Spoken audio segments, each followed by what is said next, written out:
Hi, everyone. Welcome to another episode of the Inevitable Podcast. Today, we're going to have the pleasure to be speaking with Gabriel Engel, the founder and CEO of Rocket.Chat, a company that I've had the honor of partnering with a few times, and someone that's a very special person. The conversation was a long one and quite interesting. We talked about Gabriel as a father, Gabriel as a leader, Gabriel as the CEO that learned how to raise a $19 million Series A.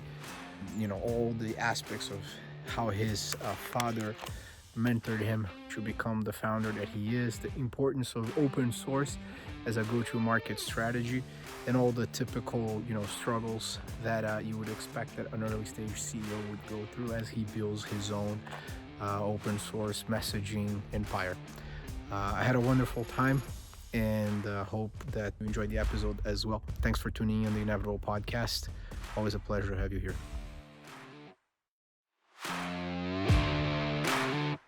First and foremost, man, I appreciate, Gabriel, you taking the time to be here with us today. This Pleasure. it's a different format where instead of taking that traditional, typical business scripted podcast, we actually do have somewhat of a script and some research that we do, but it's also very unscripted, and we tend to ultimately go deep into certain other areas of what makes you a founder, what makes you an inevitable person that has been pursuing this mission for a long time. So oftentimes I always like to start just learning more about like how was your childhood, how did where you grew up, and basically the beginning of of your journey. How was Gabriel as a kid? Cool. That's awesome. Gabriel was uh, the kid that was when people would ask me what I wanted to be was always the inventor. I always said like, oh, I'm going to be not exactly a scientist, but someone that was going to come up with something. Right? Because like every time we had we meet the cousins or the siblings or like on any group trying to come up with what you're going to play or what you're going to do, like always like coming up with what would be the game and coming up with a different game or coming up with a different something to do. And I always had like boxes and boxes of Lego and all these other kits to build stuff. So I always said that I was wanted to build something. Was an inventor. So my family thought I was going to either be a physicist or engineering or something like that, and that's what I believed for the longest time. That was going to be maybe do an engineering and then build machines. What happened is that once I've got an experience with software and I realized that you could build stuff on the virtual world.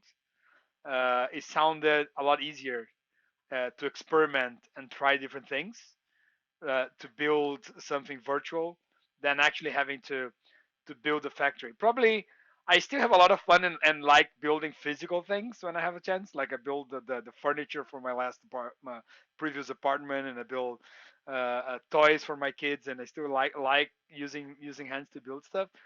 But it felt that building digital products would be easier to experiment, and I end up like deciding to go that path.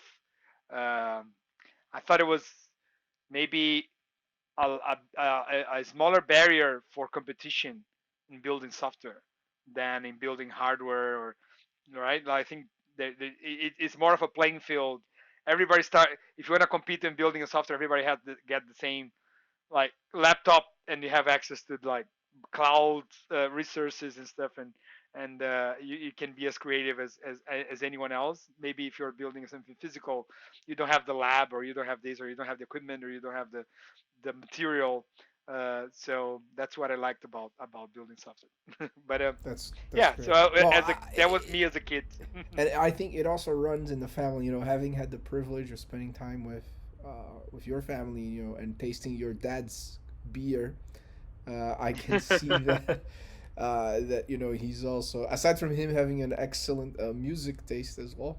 You know, Just he makes great beer. So was it always like that with your father? What was your relationship with him, and was he always building things around the house? I know that when you got into college, right, you started actually working for his company, and then that's was basically your first more formal entrepreneurial role, of sorts. Yeah, so I think from the very early days, I've my father, he we have we are from a family of entrepreneurs. Like my grandfather, I think probably was my very first inspiration, and he had an interesting story. Like he came as a small child from Europe just before the war. They didn't like what was going on in Germany. There was a family of Germans that were living in Siberia. They had to run away from Germany and were all going to U.S. But my great grandmother couldn't board the ship to U.S. because there was a medical exam and she failed because of some infection in her eyes. And then she tried. They said like, okay, we are in the port. We're not going home. Let's find the next ship that doesn't have a medical exam. And then they found a ship that was going to Brazil, right? And then No they say COVID like, test on yeah, the ship. No, just no, kidding. there was no exams whatsoever. Everybody welcome. So that's how they ended up in Brazil. It was a coincidence that it was the only ship that didn't have medical exam, and then they came on board. But anyway, so he came early. Was a very humble family. He uh, got into a course to be a mechanical, well, not a mechanical engineer, was like operator of a specific machine, you say torneiro mecânico. How do you say that Trying in to remember English?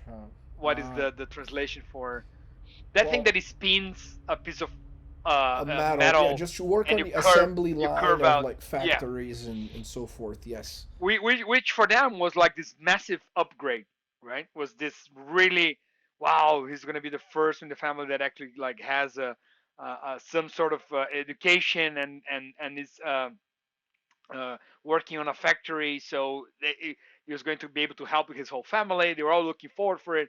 So he joins the company, and then at the same day or like the same week, an older guy is retiring. Like he's leaving and then he asks the guy, so yeah, you're retiring. How is your career? Blah blah blah. So how much money you're making now that you're retiring? And the guy was making like 30% more.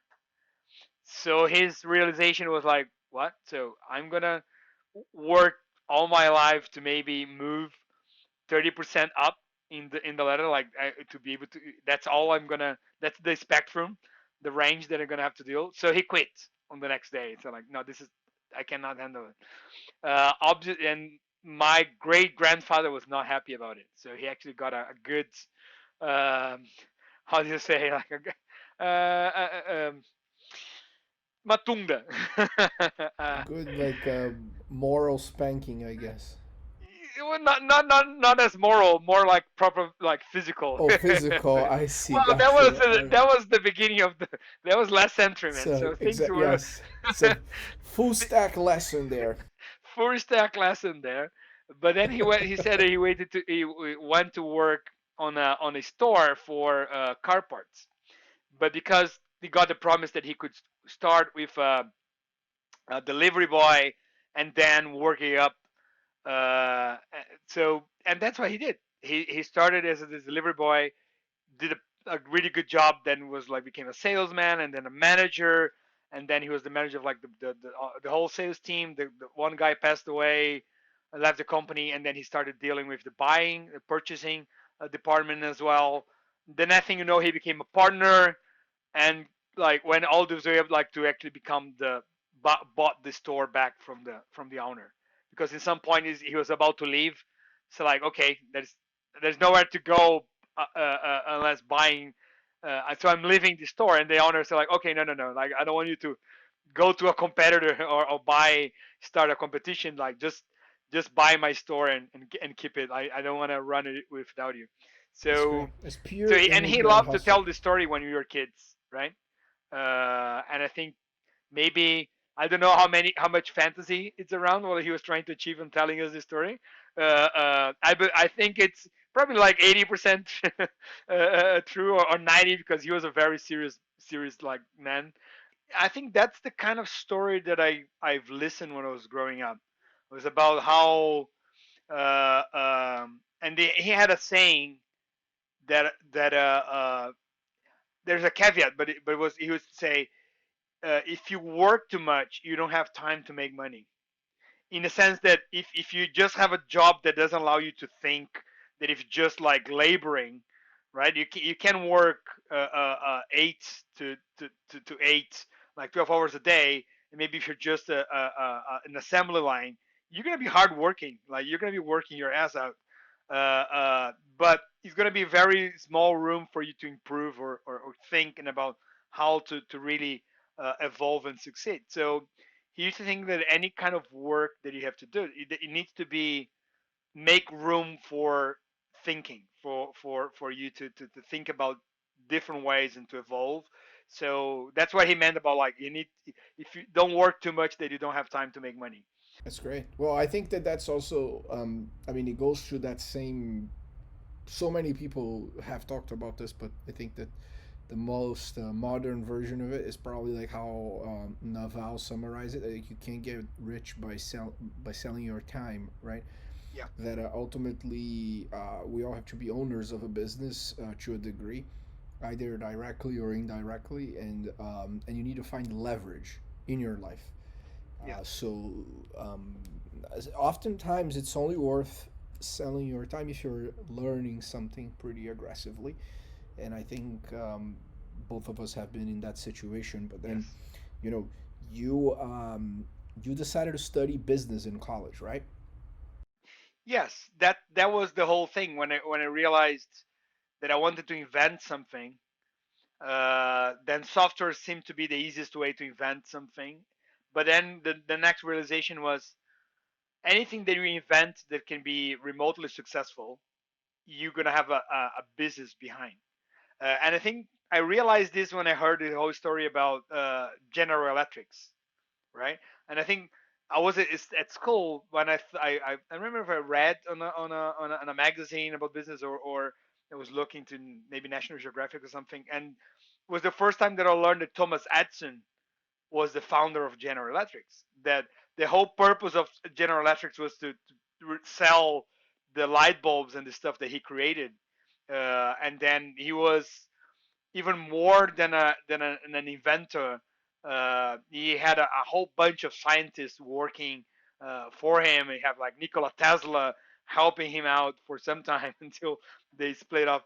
And then you start thinking, okay, but that was like a businessman sort of thing, like as like hiring talents and geniuses to work with him, to then having investors to fund his idea and his labs. And I feel that sometimes when you're learning about the story of a lot of these inventions, the entrepreneurial side of that invention, for some reason, it's left off. It's left out of the story, right? Like, oh, you just think, oh, who invented the light bulb? And then say, okay, Thomas Edison. And then it's like, oh, and then you have a picture of an inventor working alone on a lab and coming up with the idea, and then you don't know what happened before that or after, or if he was a lonely guy, alone inventor. And then we realized, no, this was a serious business. He actually got money. He did the promise that he was going to come with the lamp in X amount of time. They had delays. He had to fire people. He had to hire people,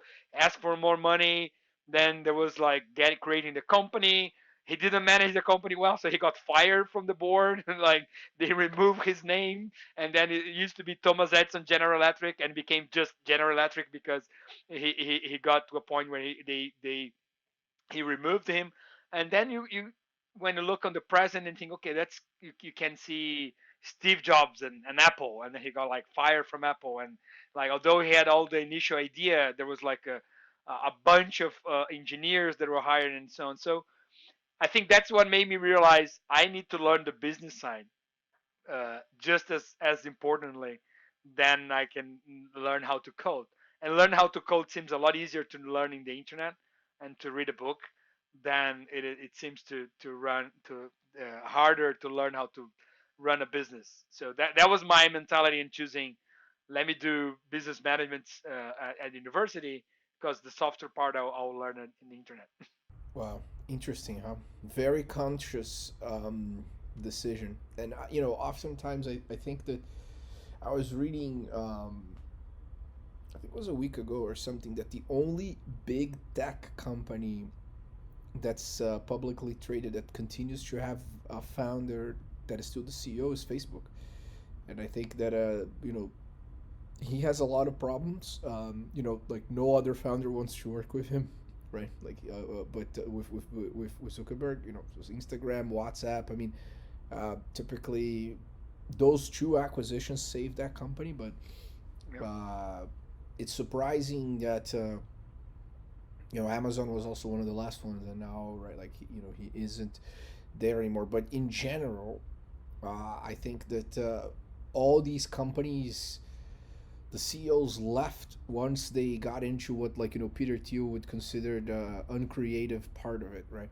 That's basically kind of like, say Google already just got you lazy. All they do is make money with ads, or Facebook, although he's also on the board there and so forth. But uh, there's nothing like a company that's led by the founders. But I think that what you're talking about is very important. You're having the consciousness that, like, it's also, as the business grows, you have to also up your game and your skills, because a company with 10 people is very different than with 30, then 50, then 100, and that requires a different level of, like, organization and systematic leadership and so forth. So um, interesting.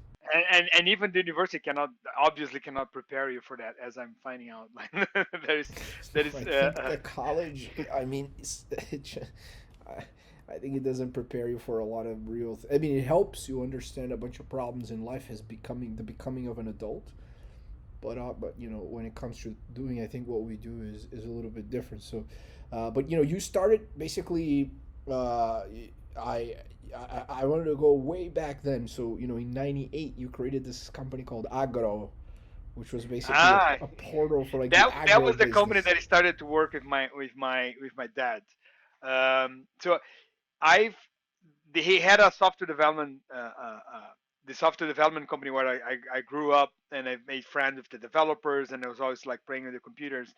And then by the time I was actually understanding how to program and became like more of a teenager, they got into an opportunity to build this portal for agricultural business, right? To trade goods, and it would be the official agri portal for the the syndicate, the FARSU, which is like the syndicate of the farmers here in the south of Brazil, which is like a big thing.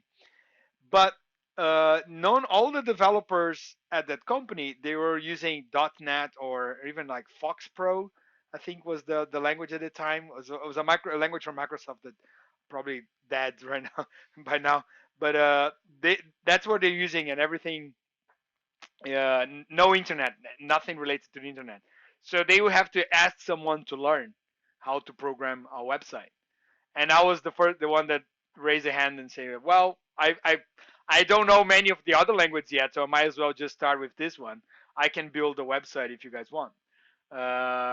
Then they said, yeah, okay, you have a they bought me the PHP book and my SQL, so I started to learn, and I ended up developing the portal. And I always liked design, so I made the design of the portal, and ended up being quite successful, in a sense that called the attention for one of the major companies here in South Brazil. It's RBS. Yeah, Is no, you the guys sold the company, right? So it's Yeah. amazing that, So like, you it you was a already bit had of an exit on disappointment. your first. This is rare. The typical stories of that we hear in the podcast, it's often it's basically like, oh, I tried this and it didn't really work. Then I tried that, and then I tried that other thing, and then only after my, I don't know, fifth, sixth attempt. So you already had an exit on the first one. So Yeah, no, that was cool. it was fun. But the flip side was because my father was running a different business, the construction business of the family, because my grandfather passed away, so he had to step in to run that business, which was a larger company and more responsibility. So he told me like, okay, I'll give you my share of the software business, or a big share, so you become like run that company yourself. So I was excited that maybe I was going to become a partner, uh, uh, and then just before the project became so successful and everything happened so fast, that he sold the business before I could actually get any any stake or any investing or whatever would be my participation. And I got the option. They said like, do you want to go and work for RBS or become? They're like, no, no, no, I'm good. I'm going to start something else. And then that's where I started to start a software development company of my own with my classmates. Excellent. Well, but still, I do think that there is a big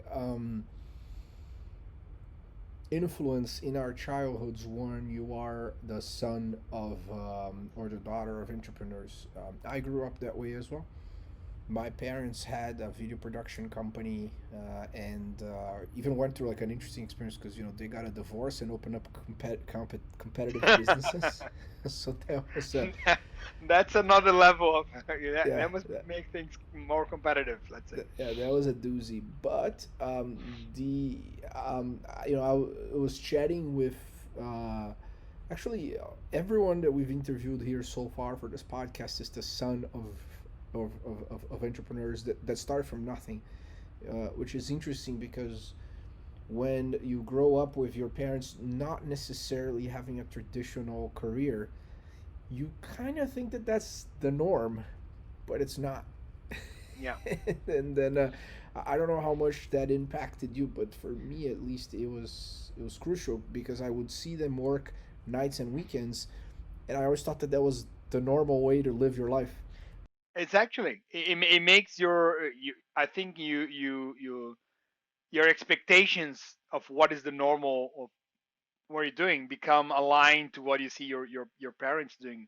So the fact that I could see my grandfather, my mother, my father all like taking those risks and sometimes working around the clock and trying something at things, and it became the norm for me and for my brother. So my brother also started a business. My other brother started a business. It became something very common in my whole family, that we take from all the way from my grandfather to my cousins and everybody. Kind of they your image of a grown up is almost like, okay, what are you gonna do when you get older? I'm gonna start this kind of, I'm gonna start this business or do that. So it's usually, even my cousin, which was a lawyer, ended up opening a restaurant, like because she wanted to have her own business, right? Like there was always people end up like building something. Well, So I must say that the entire community is waiting for the Angle Brewery. That is for sure because your father makes a beer that tastes exactly like Anchor Steam, which is my favorite beer in San Francisco, and it's a San Francisco beer, which it's I was so surprised and delightfully surprised. yeah, Uh, and so you have to thank also me and my brother, because my father, we gave him as a Christmas present or as a birthday present, because he thought it would be cool for him to start a hobby, another one, and then we gave him a little bit of the I think it was the main present, giving just a kit as a starter kit and a course. We never expected him to go so deep into it and get so involved. So he has in his personality that he gets into things and go very deep into them, even if they're hobbies. He's gonna not just do this for fun. He usually go and pass the hobby line and almost get it done to a professional level in some ways. It was the same with like building furnitures. He was curious about like, oh, how hard can it be like to put the wardrobe together or something. And then he went to do like a course, and then he found that was cool about all the machinery. And next thing we know, he got a team of people to excavate underground floor underneath his house, so he could actually build a full scale professional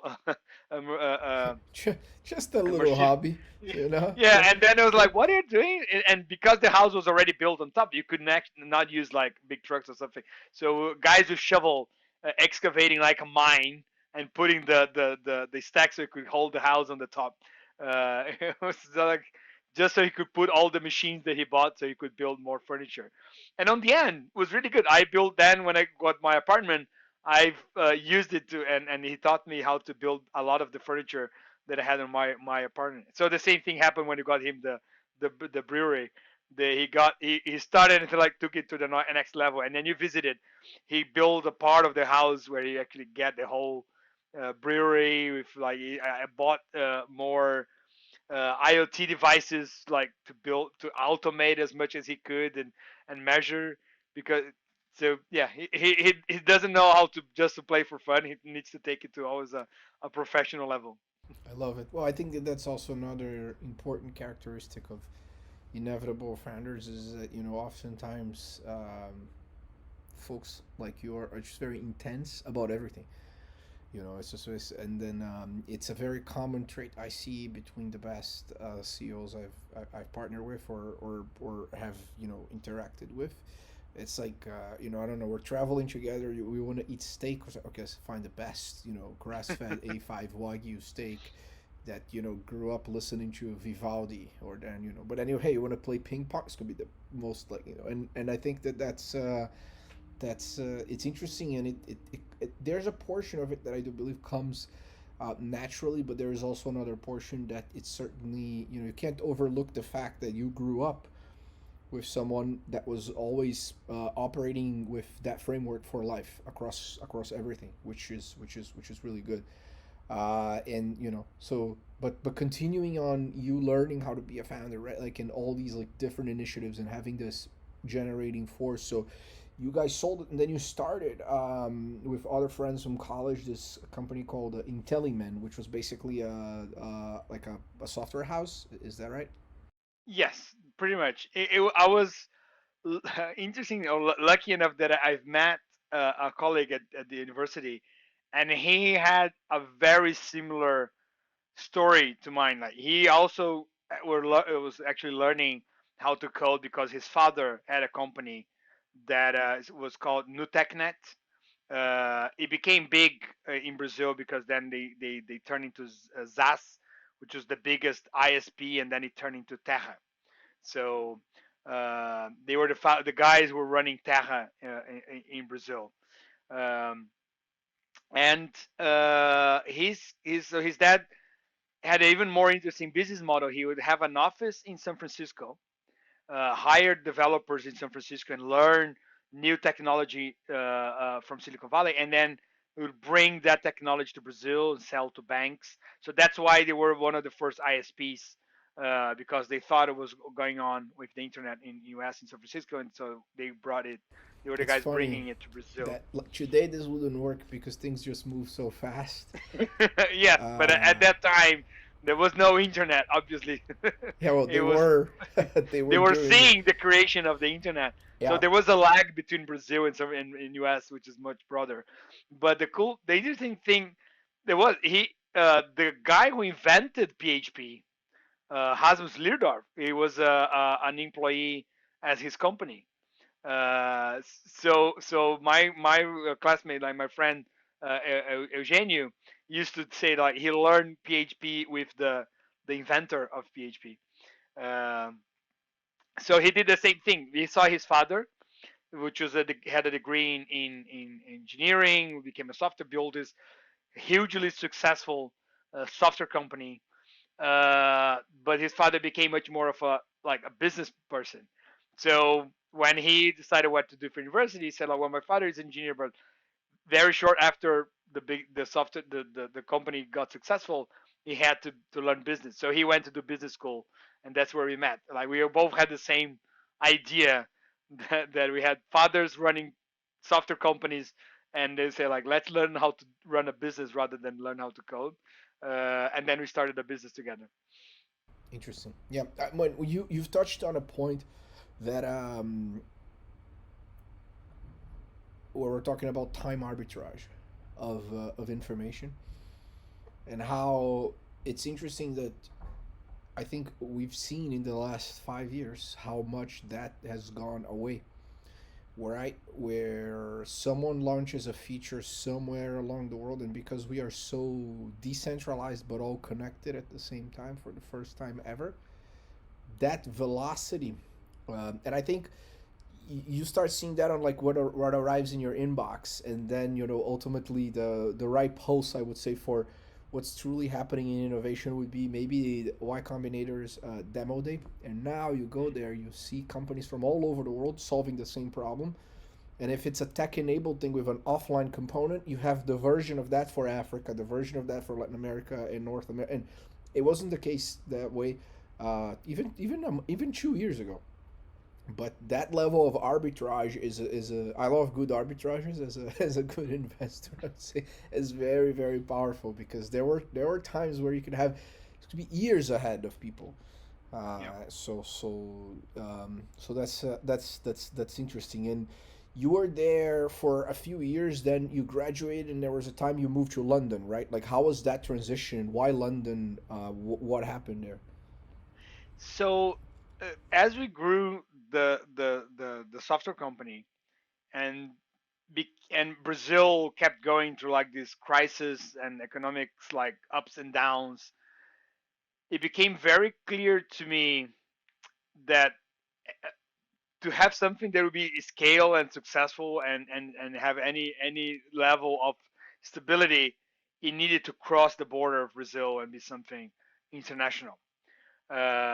Especially where we had this early experience where was also my early experience with open source as a provider, because we had a big project, and there was a component of the project was this editor in the browser, like let's say an early version of Google Docs, very early version of Google Docs. And then we decided to make that open source because we couldn't find any good in browsing editing tool. And we opened, there was no GitHub, so there was like SourceForge at the time. We published it. People started translating to every language, like started to contribute.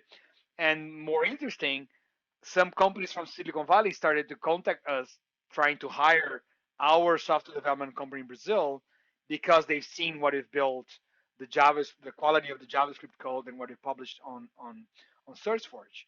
And I was like, yeah, some guys came to Porto Alegre, hired us, and we started to make money in US dollars. And for a very small company with like some classmates at school, at the university, started to sell products in US dollars. It was like a huge thing. And then I was thinking, wow, Brazil was going through a crisis, but we were selling outside. So we were doing great. And he started to think we should actually be, this should be our target. We should aim to have customers all over the world. So I told my classmates, as soon as I get my degree, I will move to somewhere and open an office, like a sales office somewhere. Maybe some people would say maybe the one of the obvious choice could have been go to San Francisco, but I thought that it would be harder to go and compete in San Francisco, right? And selling something, and I always had a dream of getting to know the old world, like Europe attracted me more like on the cultural level, and I wanted to see and live there for a while. So I decided I was going to go to US and live in California for maybe 2 3 months, just to see, get some contact, and then move to Europe. And then London is where I had most of my friends living at the time. Oh, but you did Uh, spend a few months in California. yes, I didn't in know in that. San Diego though. Well, great That's why it's Mexican not food. really.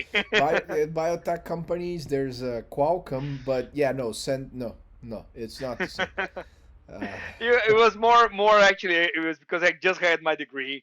I could then was starting my life as remote worker. So back in like 2003, that was when I went into remote work modes. Parties are better in San Diego than in San Francisco. If they're, My brother was surfing every day. I was living there uh, with him. Like, so it was living the California.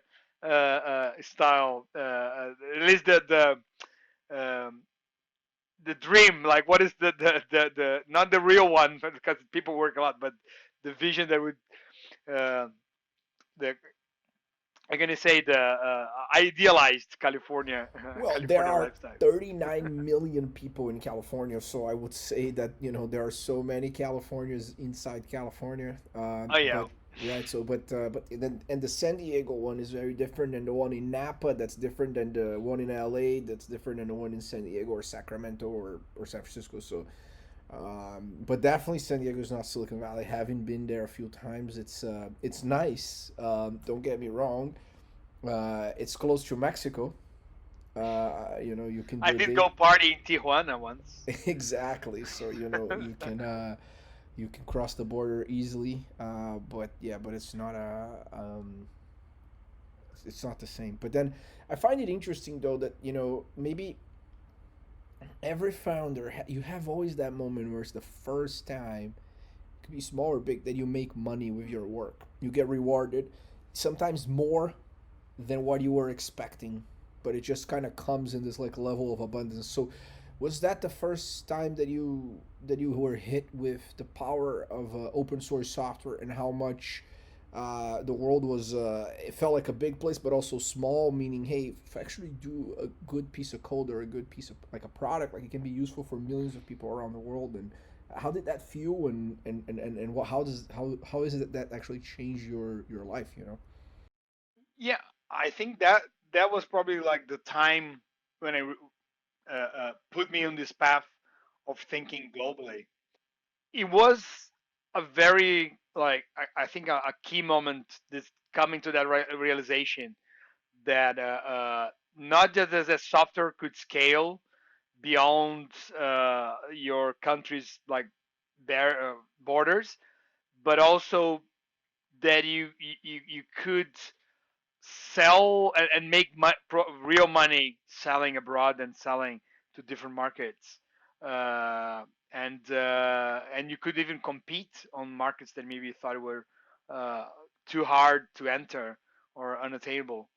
So I think it was definitely what put me on that path, on this path of wanting to go international, wanting to use open source as a distribution mechanism and engine for innovation.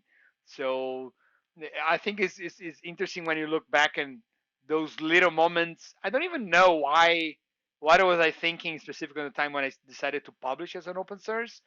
Maybe it was a more out of curiosity to see how many people would maybe like my project or what people would comment it about. And then you think, look backwards and see like, wow, that was such a defining moment that I didn't even put much thought into it. Right? Like, wasn't uh, But that's the it was beauty of just it. an I think experiment. you Yeah. were flowing, right? Like it's that whole thing about the mindfulness of just being present, and you were just truly connected, and you executed, and you felt that that was your calling in life. There's beauty in that process. And I think that that's when all the professional developments for everyone really, it happens. I had a similar situation when I made a decision of wanting to be a professional venture capitalist, and I've always had this feeling that I could do a good job if I had enough determination and luck in this industry.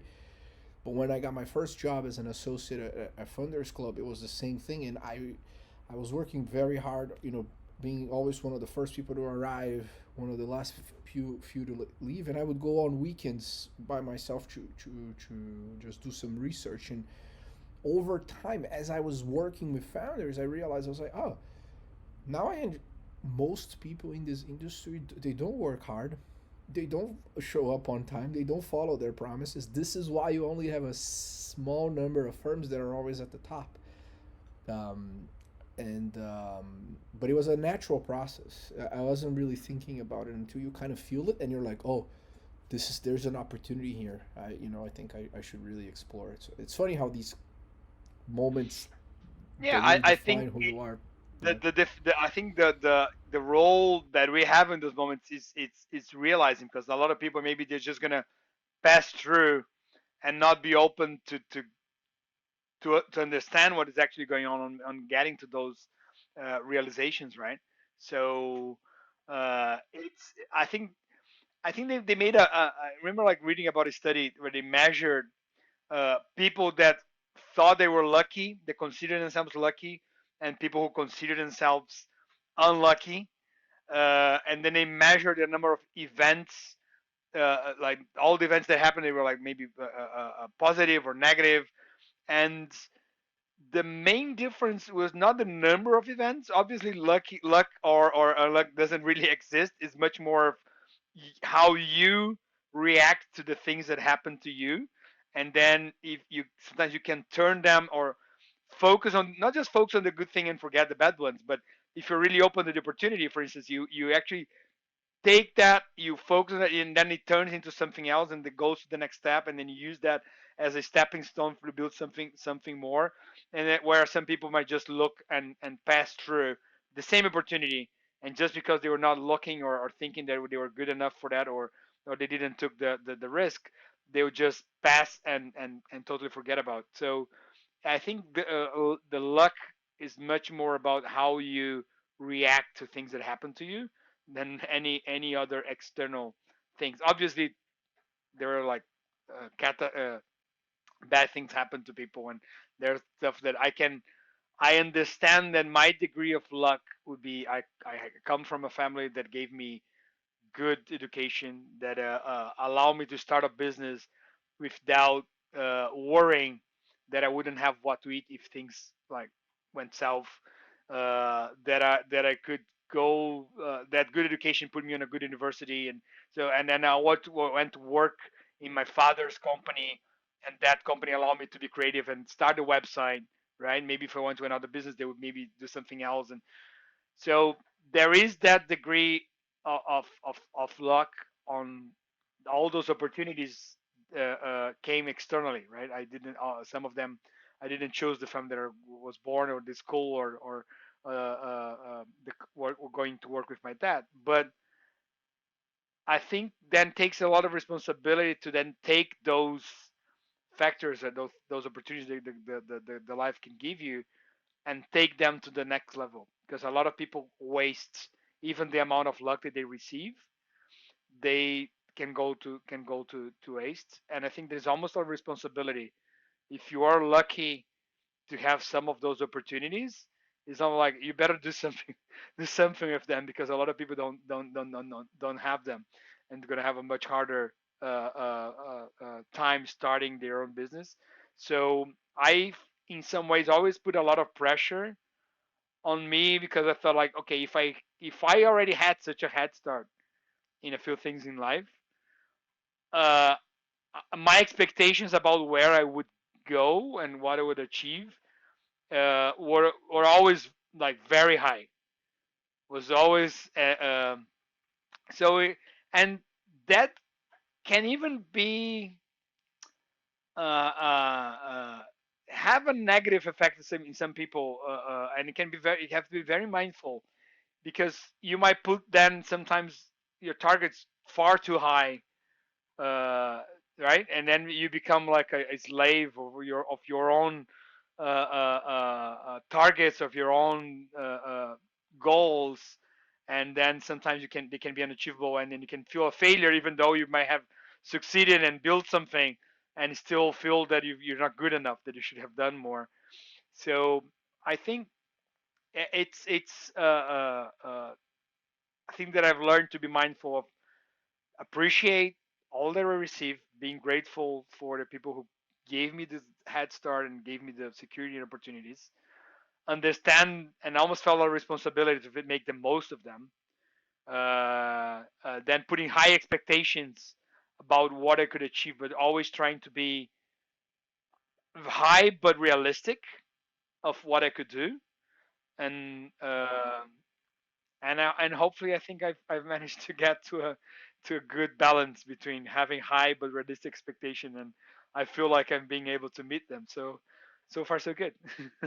That's great. That's beautiful, though. And I think that it correlates with many things that you've talked about. I think that the word that I like to use, you always talked about how you react, and I think that the word I always, not correcting what you said by any means, I Yeah. agree with what you said, but I think that instead of reacting is about responding, right? Because Hmm. ultimately it's that whole thing that that book, the Man's Search for Meaning, Viktor Frankl type of stuff, which the guy was in a Nazi camp and was still Yeah. believing that he could get out of it alive and go for it, although he was in a horrible situation. So suffering, it's almost as if suffering is inevitable, but it's like what do you do with it and how you respond to the challenges that you have in life, is what matters. I think that um, that whole glorification of failure that people from the outside think that folks in the Bay Area or or Silicon Valley or whatever the mindset of Silicon Valley is, failing is great or it's okay. Failing fucking sucks. No one likes to fail, and oftentimes the people that you hear talking about failure, they're already massively successful, but no one knows about all the tiny little micro failures that they went through and how they actually took that as an input to get better, right? So, oh, okay, okay, this is not working out because of that. Wonderful. Like, now I've learned something. Let me iterate and iterate and iterate. And all you have to do is just have this almost infinite determination to always adapt and always improve. And the um, the fact that you're not gonna die out of starvation or you can take some risks in your life kind of puts you into that path, right? And then it's also funny that on the other side, if you were born with everything and you were born extremely wealthy and you had access to whatever you want, I've met so many people that were born that way and ended up, being pretty incompetent adults or useless for the most part Yeah. for the universe because the game of life becomes very uninteresting. So to a degree, there's a burden into that because once you've crossed the chasm of like being on the top of the Maslow pyramid, which we both are, but we're not flying private or buying islands or something like that. Not even if we did that, I don't think that would make us happier or or more like it wouldn't change anything. But Yeah. there is a moment where you have to make a little bit of money, and then you're like, all right, now what games do I want to play? With who do I want to play these games? And what is truly important to me as a person, as a father, as a leader, right? That's those are very interesting aspects of life, I think. Yeah. I like. It's cool what you mentioned because it's almost like as a parent, and now that am a parent and I have kids, to have like two kids, it's you have to find this balance between obviously you want to care for them and give them stuff and but also how do you balance them earning like like stuff, right? How do you make them feel don't feel that they're just entitled or that you can just ask for things and things will happen. And that takes a lot of work, so I can imagine. um and sometimes I fail miserably because it's so much easier sometimes to just give. So it takes a lot of work to not just give because that's the is the easier way out. By Obviously, when giving, you you say have just a money, when you have the resources, material things, right? yeah, material things, like when and then or overcompensate with material things when you don't have the time to give to them, and then you're just gonna give them a present. You try to give a better and better present. So I think that can be a recipe that wealthy people can fall into the trap where they try to compensate obviously for not having the time for the kids or trying to do the easy way out and just thinking that they can buy their way out. um, Yeah, that's right. You cannot buy and love in life. Love, there's no price. no, So and then that's why like I've changed a lot of a few of my habits even during the weekends and trying to dedicate more to the kids and staying with them because that's the thing that they care more about the most, more than any toy or anything, is the time that they spend with uh, playing with the parents and playing with me. And I don't know for how long, because they say that it doesn't last long when they're going to be inviting you, like the parents, to play. Maybe soon they'll be like, "Oh, come, go away, Dad, leave me alone with my friends." But I'm trying to make the most of the time that they still want me around and keep asking me to play with them every night or every weekend. And I have a good that kind of relationship with my dad, so I know that he played an important role. And my dad always made us feel that we have to earn something. So although you have this safety net, you know that you're not gonna like die of starvation, or but in your like if you want to go to a party, you're gonna have to earn that money, right? So I think my very first job was as a IT teacher when I was 14, something, because I wanted to buy something, and then my father said like, "This is I give you food and shelter and this stuff and like toys on your birthday, but like if you want something like beyond that, then you're gonna have to go and get it." So he gave me a course. I asked for a course on Corel Draw. You remember like the Oh yeah. so, and I loved it, and I also was a good with design.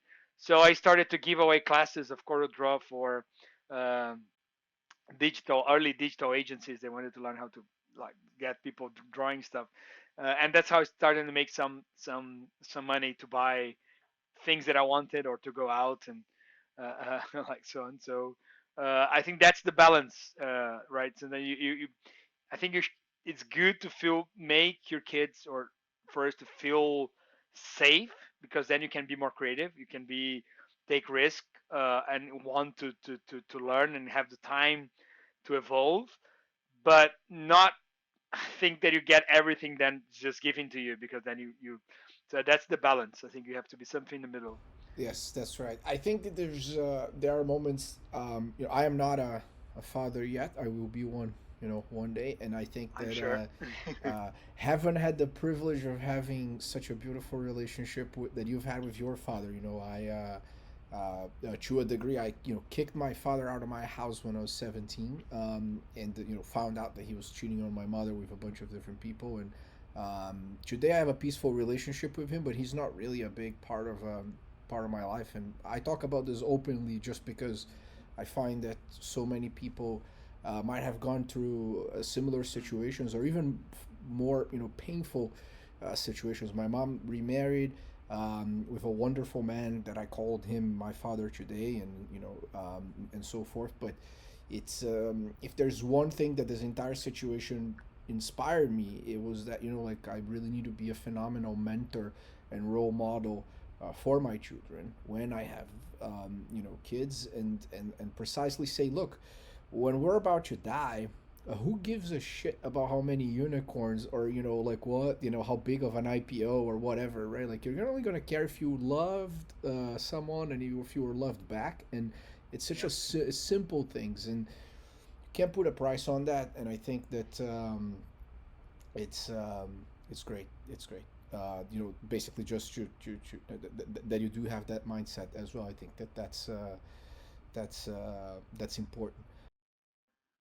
And you see, once you have kids, I there's nothing more powerful like your kid coming, giving you a hug and say, "Dad, I love you," and the way they look at you, it's one of the most rewarding things than you than I ever experienced, and it's the kind of love that is different from anything. It's different from a love you have for your wife, or even for your parents, because it's even more of an unconditional love. Obviously, when things work, right? When I think when there's a you put the time, and then, but I think it's really worth putting the time. What you get back, it's amazing. So and I'm sure you will we will talk about this. You will experience this soon enough. Oh yeah. Uh, I will be calling you for tons of advice on, like, look, I mean, I have all these meetings I want to go to. I want to do this, but then all of that stuff. But then that's why I even brought them to San Francisco a few times to try to make both works. That's like I used to take them. I took them maybe 3 or 4 times to for board board meetings. meetings. Yeah. Yeah. Yeah. So and then so like, look, guys, this is the way I'll be able to get my family that they experience something, they build memories, the kids will love it. So yeah, I'm not sure if it's that's a new something usual that the other founders do, but I found that taking my family to sometimes the board meetings, not in the actual board meeting obviously, but to spend a week there while with flies for the board meetings. They would then not resent my board meetings because they knew that they would get some time to go we went to Disney once or to like some parks and travel. So they really appreciate loved board meetings. That's great. Well, it reminds me of something interesting that I love the authenticity. I think that that's also another aspect of like any inevitable thought. They're so different, but they are unapologetic and unafraid of being who they are. Right, and then it's up to whoever is investing, and helping them to accept them as people. It's so much more. That's how like the typical framework of, in my opinion, any long term relationship, right? And then and you want to start the bad stuff first, because I feel like as we grow older, people just get better and their qualities kind of shine. Um, uh, but one thing about this family, kids, and so forth, you met them when we were together in Florianopolis, and Yeah. for that lunch. So Elton and Emilia, the founders of Contentus, they're a couple. And then back when he had just finished 500 Startups and he was raising money in the Bay Area, he would take his daughter on his lap to meet with the VCs. Just take the baby to the to the fundraising meetings, and I was like, oh, how did that go? And then he said, oh, it was actually very interesting because I only want to raise money from the investors that were like super happy that I was bringing my daughter to the meetings, It was a and the ones test. that, yeah, it was a bit like it was. I didn't feel like it was going to be a test, but now, whoever thought that was kind of weird, I kind of don't want to take their money, and I was like, this is a interesting framework, so Because it's such a getting VC money. You become this a deep relationship, right? Like we discussed this the first time we've met in San Francisco for dinner, and it be you choosing someone that you're gonna have to spend a good portion of your life, and you're gonna have to work on so many things together, and sometimes disagree, and so having a minimum alignment on the values and how you perceive the world can make this whole relationship like work better, more efficiently.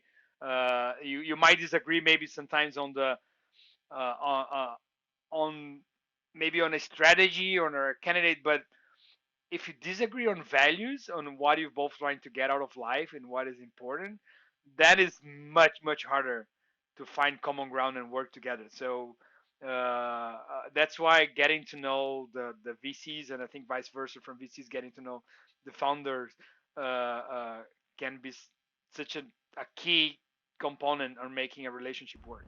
that's right. But I think we were talking about basically long-term alignment, right? Like in Yes.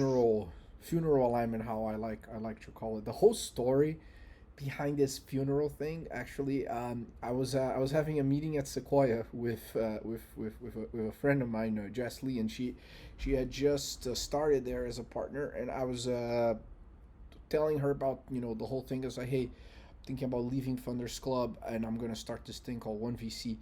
We were talking about what does it mean to truly partner with someone, and the intention behind how Sequoia does business, and we were just joking that basically kind of like it's similar to getting married, right? But then and then the whole thing, till death do us part. And I was like, oh, so what happens in the funeral? It's like, no, we align until the funeral. I was like, oh, right, I'm gonna make this a thing, uh, and it was funny that for those that are listening and are not aware, we're skipping a few parts, but that's totally fine. When the first institutional investor for Rocket.Chat actually passed away, and when I talked about aligning until the funeral, I mean, if you want to tell the story, Gabriel, I think that Yeah, was I can tell the story. Like first, like Harry was had this kind of energy, which was crazy. I always you could feel that his day maybe had 48 hours. That was the feeling that you always had about him. He'd be uh, um, so much energy and do so much all the time. But so when he found about Rocket.Chat, he really like almost hunted me to find got so many other founders to the founders of MongoDB to send me an email to introduce him. um, and then I was away on an event, so I didn't reply to his email immediately. Right, it was like on the next day, and he got nervous, which I found funny. Like he got nervous, and he sent me another email trying to introduce himself and say, look, I'm the nice kind of VCs. I'm a DJ. You're gonna like me. I used to pilot F-16s for the army. My mom was Brazilian, so he started to pitch him as a nice guy to me. And then I went to do my research. Like, okay, who the hell is this Harry Veller? And then I thought so many founders, and there's so many good like reviews, and he even got some prizes about like the founders voting on the best partners or best VCs. And so I wanted to meet him. He pitched my idea back to me. It was actually like the funding round didn't have any pitch deck or anything. He was just saying like how much communication and chat application collaboration tools would become so pervasive everywhere, and how much privacy and just being able to be distributed and controlled would become something important, and it would be a big opportunity for a software like Rocket.Chat to get that part of the market. So he wrote there and then on a piece of paper a term sheet and said like, you go there, you create just incorporate the business, because we didn't have the business incorporated at the time. It's like incorporate the business and we will transfer you the money. I love it. How did he find out about you guys in the first place, basically? So because like when we started Rocket.Chat, the open source project, not the company, I got an invitation to go to San Francisco to do a present, yeah, to do a presentation in San Francisco about the project. And then I asked like, okay, are you guys paying for hotel or flights or whatever? And the guys from MongoDB, sorry, it wasn't MongoDB, it was like Meteor, said like, oh, no, we have this event. You're invited. You can come and you're gonna have the mic for 15 minutes to talk about Rocket.Chat. And Rocket.Chat at the time wasn't making me any money. It was just like I was just putting my own money, so I was bootstrapping it. So for me, it was already okay. I'm already spending a lot of money on developers. Do I want to go all the way to San Francisco for to do a talk of 15 minutes? You were living in So London at that time, or no, in no, Brazil I was already? living. I was back in Brazil. You're back in Brazil, Uh, okay. to be closer with the team and with some of the customers that we have from Konecty, which is the other company, and Rocket.Chat was the side project at that point. So I said like, well, it's not even my main thing. Is I spending a lot of money trying to get it off the ground. Then I started to think like, how many times I'm going to be invited to do a talk in San Francisco in my life, right? Um, so I was like, fuck it, I'll do it. But if I go, I have to maximize the return over the investment of going all the way to San Francisco. So I started to call everybody that I knew from my time living in London, and then met some of the MongoDB guys.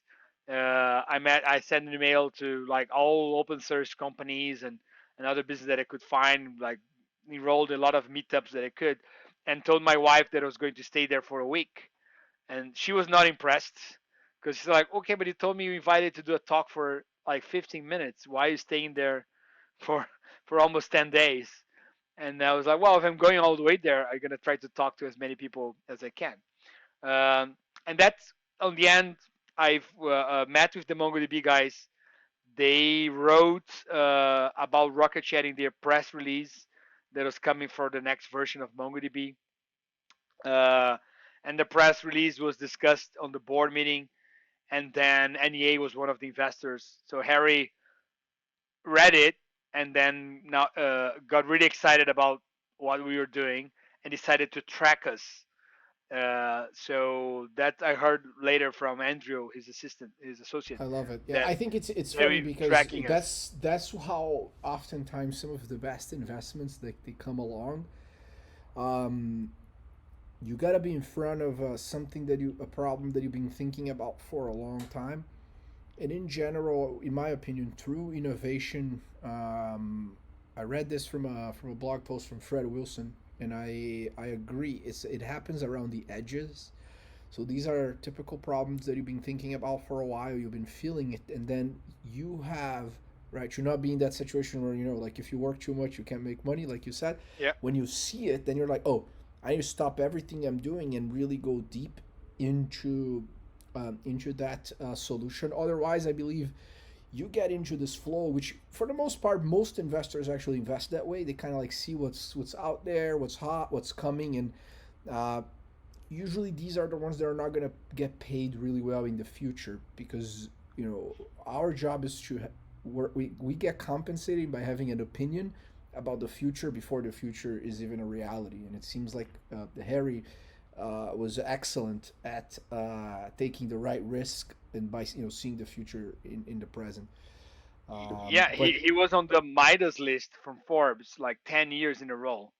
So he did during like 10 years one of the best 100 investments in technology in the world in in a row.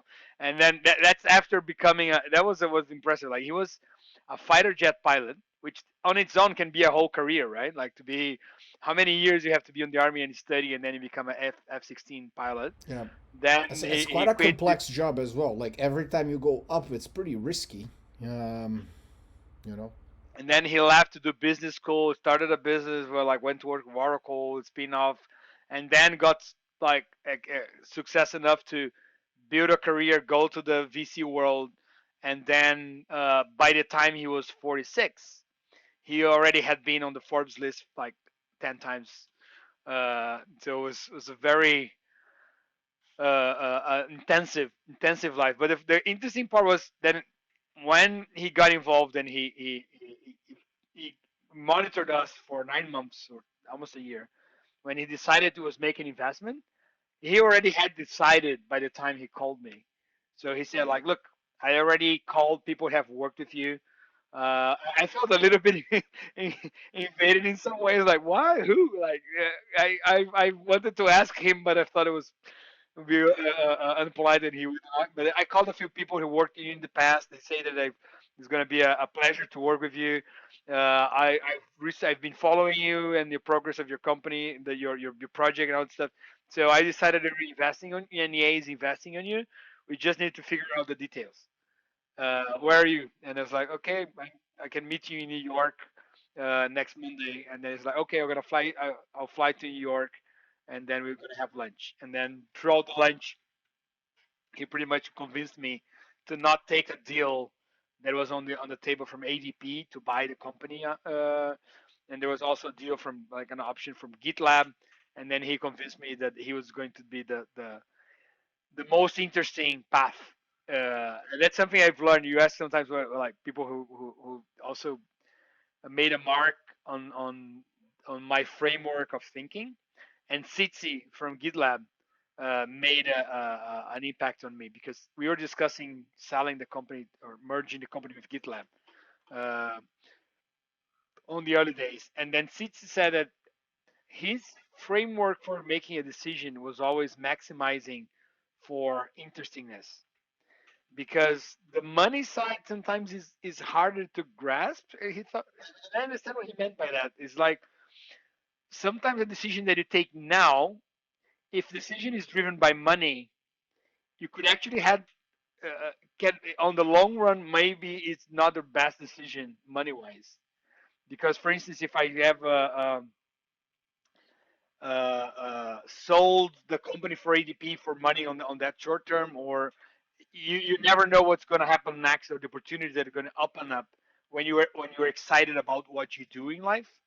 So he would maximize his decisions to how much excited and motivated he would still be to keep working and being creative and building stuff, because that would probably have an even bigger reward later on, and he would have lived a more interesting life. So he said that at some point someone offered to buy GitLab for maybe, let's say, like $5 million. And for him, coming from maybe like a humble family from like Holland, from the Netherlands, went to a community, like it was, could be a big chunk of money to have the first exit.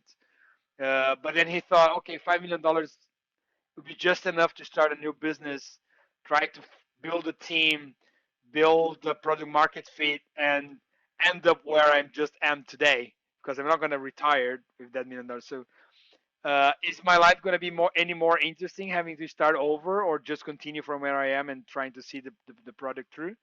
Um, and that's why he would decide to the next step about how much more interesting and how much he could grow on this next phase of whatever he was doing, rather than the selling out. So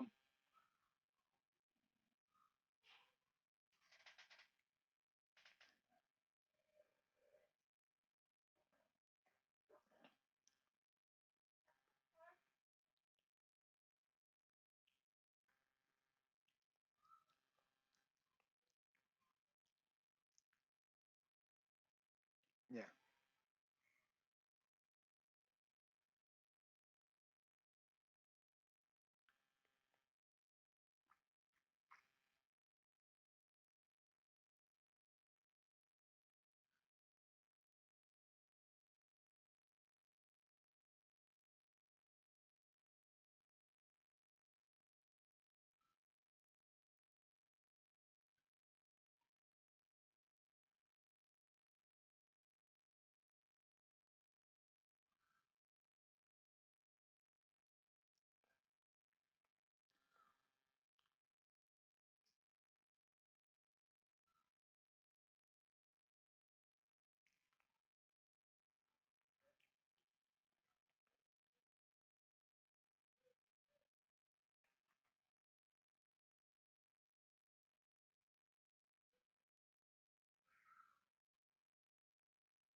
Yes, because when he shared, exactly, when he shared his framework, and he started to think, and then he started to tell me what he wanted to do with Rocket.Chat, like after acquiring it, and be turning into a part of GitLab, just like a component of the main GitLab structure. And then I was thinking, okay, what is going to be more interesting?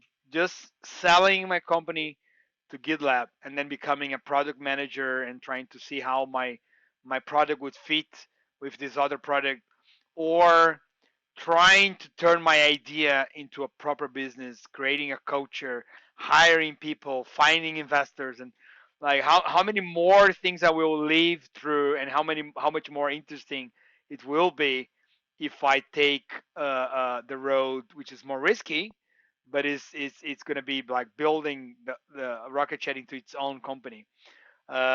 So inadvertently, he gave me the fact, not the facts, the reasoning to decline his offer, because I thought it would be more interesting to build a company from scratch than Yeah. just merging into something that he already built. Absolutely. And I think that oftentimes also, I like that quote from Seneca about, that we suffer more through imagination than reality.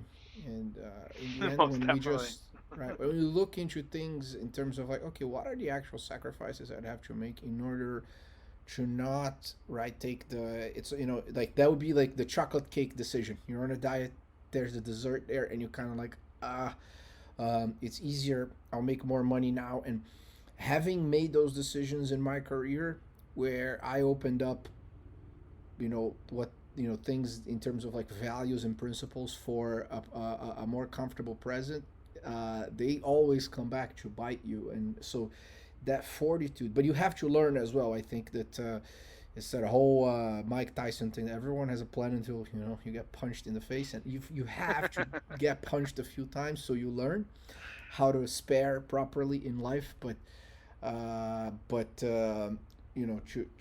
it's coming back to the NEA investment, right? As Yeah. a true like almost bespoke pre-seed, right? He's in DC, flies to New York. You fly to New York. He writes it on a piece of paper and says, "Hey, take this to Wilson Sonsini. They'll make it into a term sheet." And now, how much did NEA invest at that time? It was $5 million. Yeah, it's a $5 million pre-seed. But when was this? What was the year?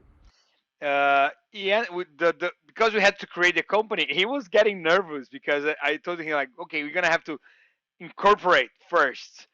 And in US, I think it's pretty straightforward to incorporate, right? But we have to incorporate like the Brazilian entity, the Cayman Island entity, the C corp, and then being now in Porto Alegre, like getting all the contracts signed was taking way took maybe like 3 months. So by the time we were ready to for him to make the investment, it was 2017.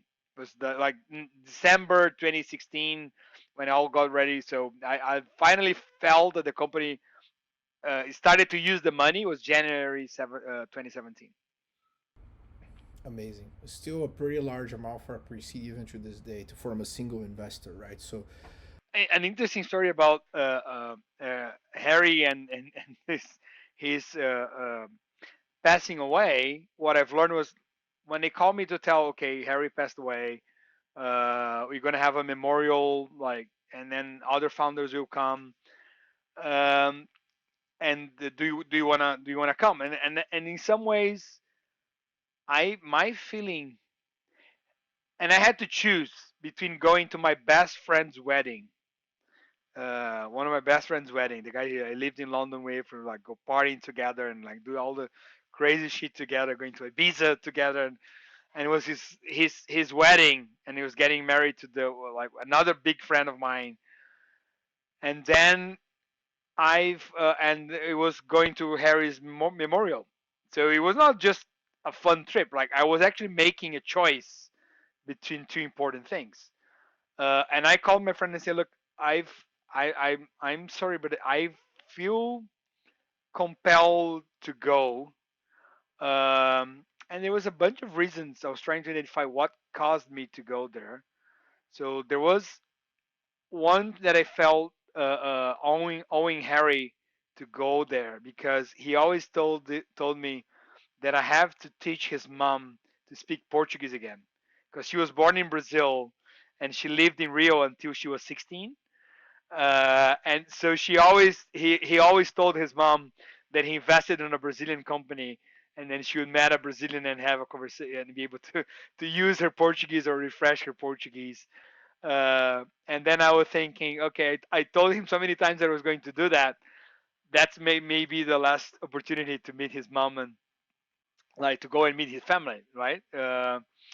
And also I felt like part of his family in some ways, like the kind of relationship that we had, even for a short time, it felt like so intimate. So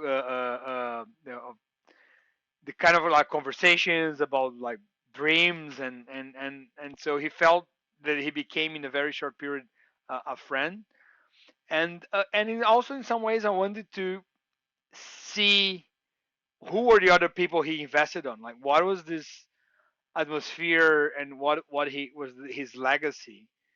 So in some ways that was actually very important to me to go to that memorial, to be there and to meet his family, to meet his friends, to meet the other founders, and it was quite an experience. I was actually even more impressed than I expected, positively impressed than expected.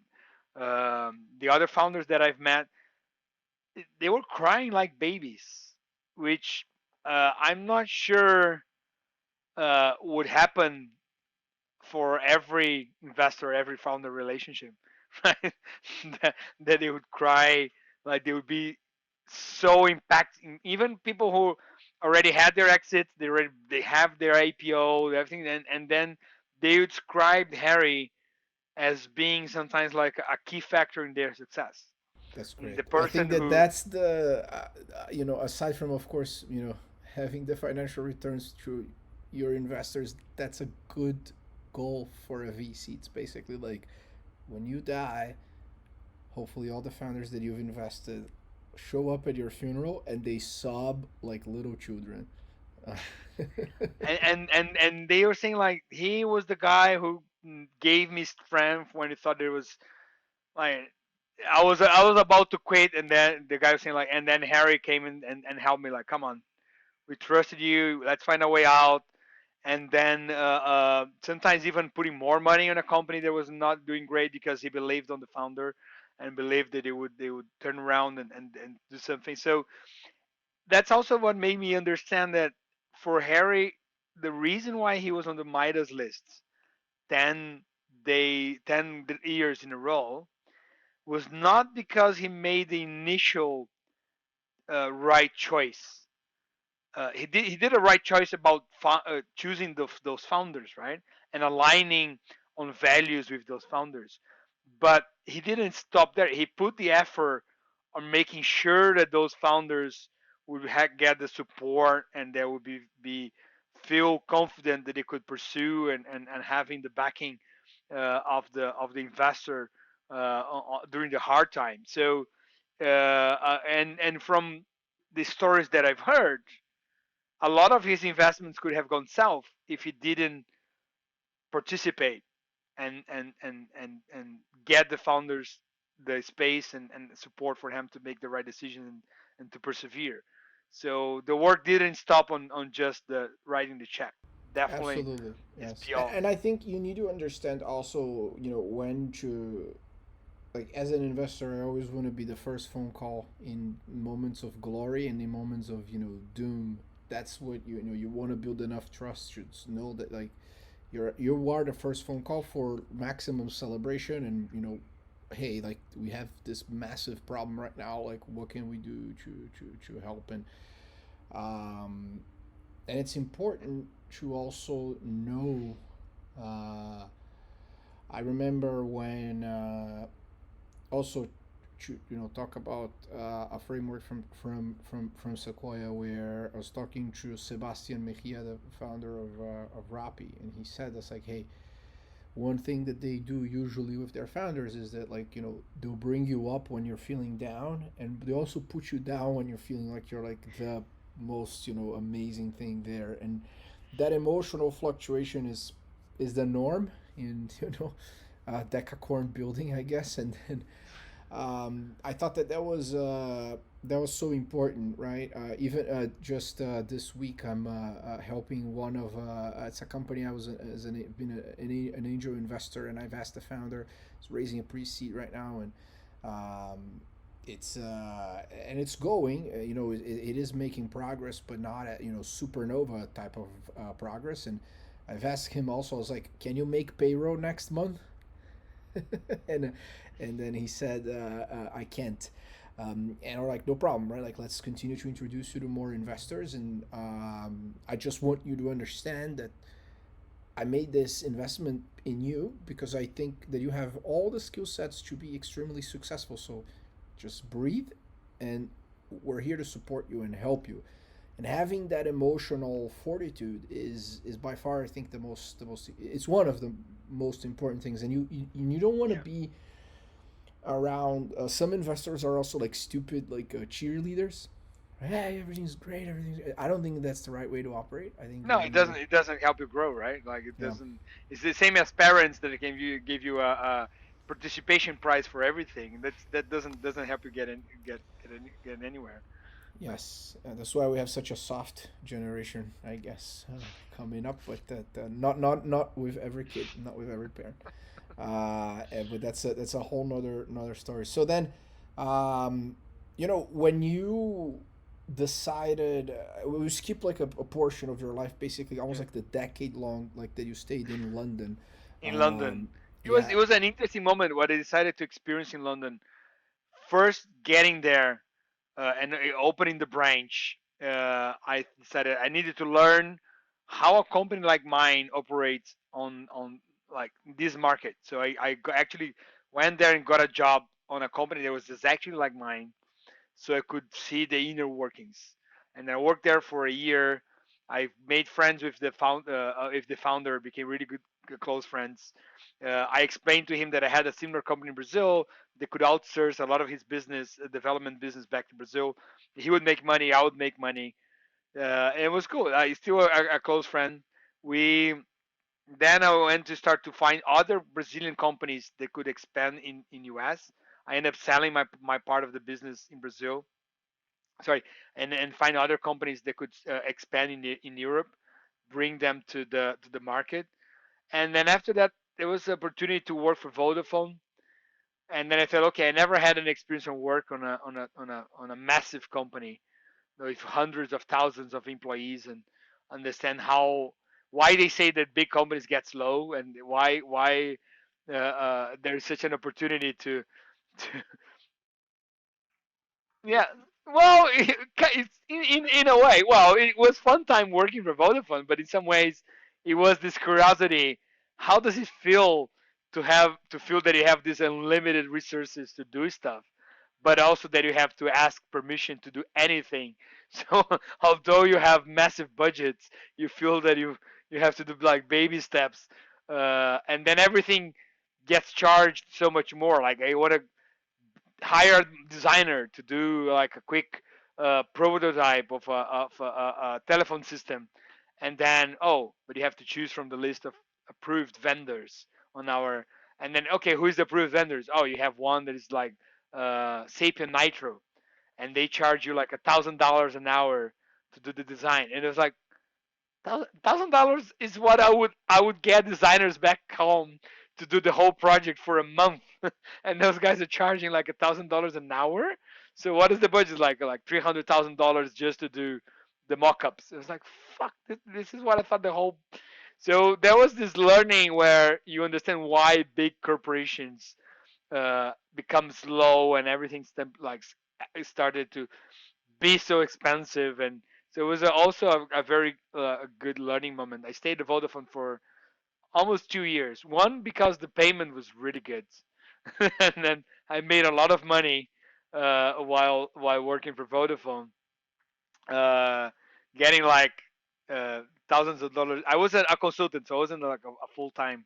I was a full time working there, but as a consultant, and was making like, for me at that point it was a lot of like really a lot of money, making $1,200 a day That's for great. working there. So it was good. It was like good Oh days. yeah, for sure. When you were uh, making that type of money, did something change in your lifestyle, or what were you doing with it the first? well, I was still living on the same place. Like didn't move. Was still going to the same places. And I was saving pretty much everything that I could, because I knew I wasn't going to be there for long, and I was going to need the cash soon after to do something that I liked. So I didn't have a car before, and I didn't have a car later, and I've lived on the same flat, and I was subletting all the other rooms, and I was still subletting all the other rooms. So nothing nothing really changed. I just Uh, felt the only thing was that I felt more.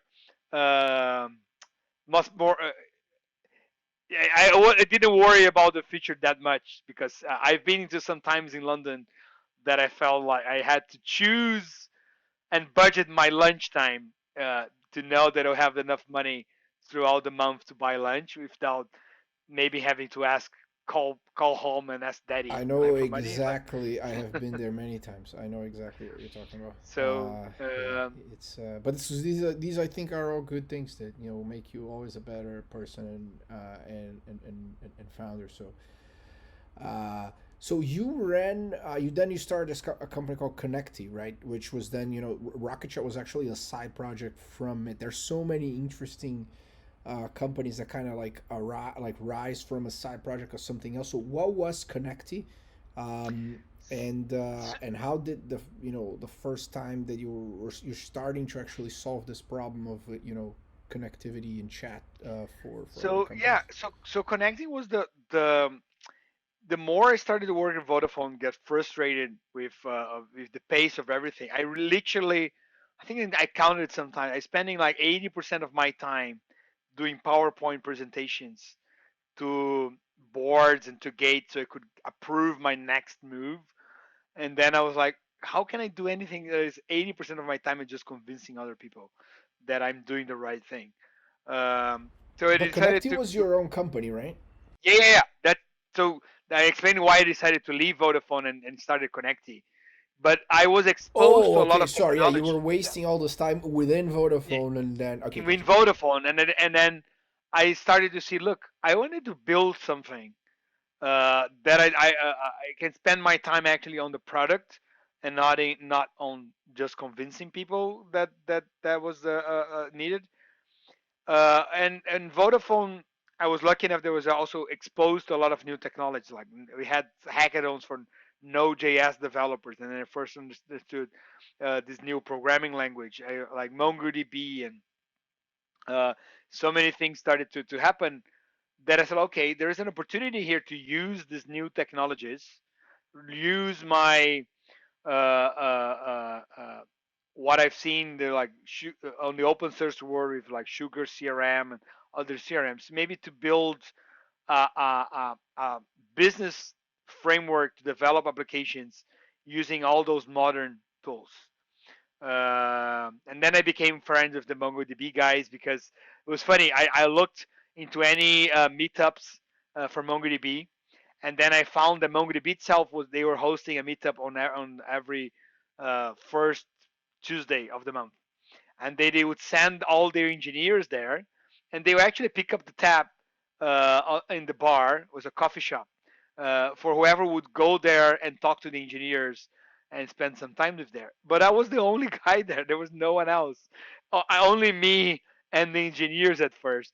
And then I'll come with like I was trying to learn MongoDB, so I'll come with those questions and trying to understand how I could build a really powerful CRM using MongoDB and asking them to evaluate my diagrams and my data structure. Obviously, it's a schemaless database, so but what is the best way to replicate the data and to do? And those guys would spend like 2 3 hours with me, and they would say, well, usually our time when it's charged companies is like it'd be like $1,000 an hour for MongoDB would charge bill our time to someone else, and you're getting this for free, and we are paying you the coffee. so so I kept going there and learning about how to use their technology, and then became good friends of them, and they invited me to meet the CEO when he visited London, and I was on the when they inaugurated the office in London.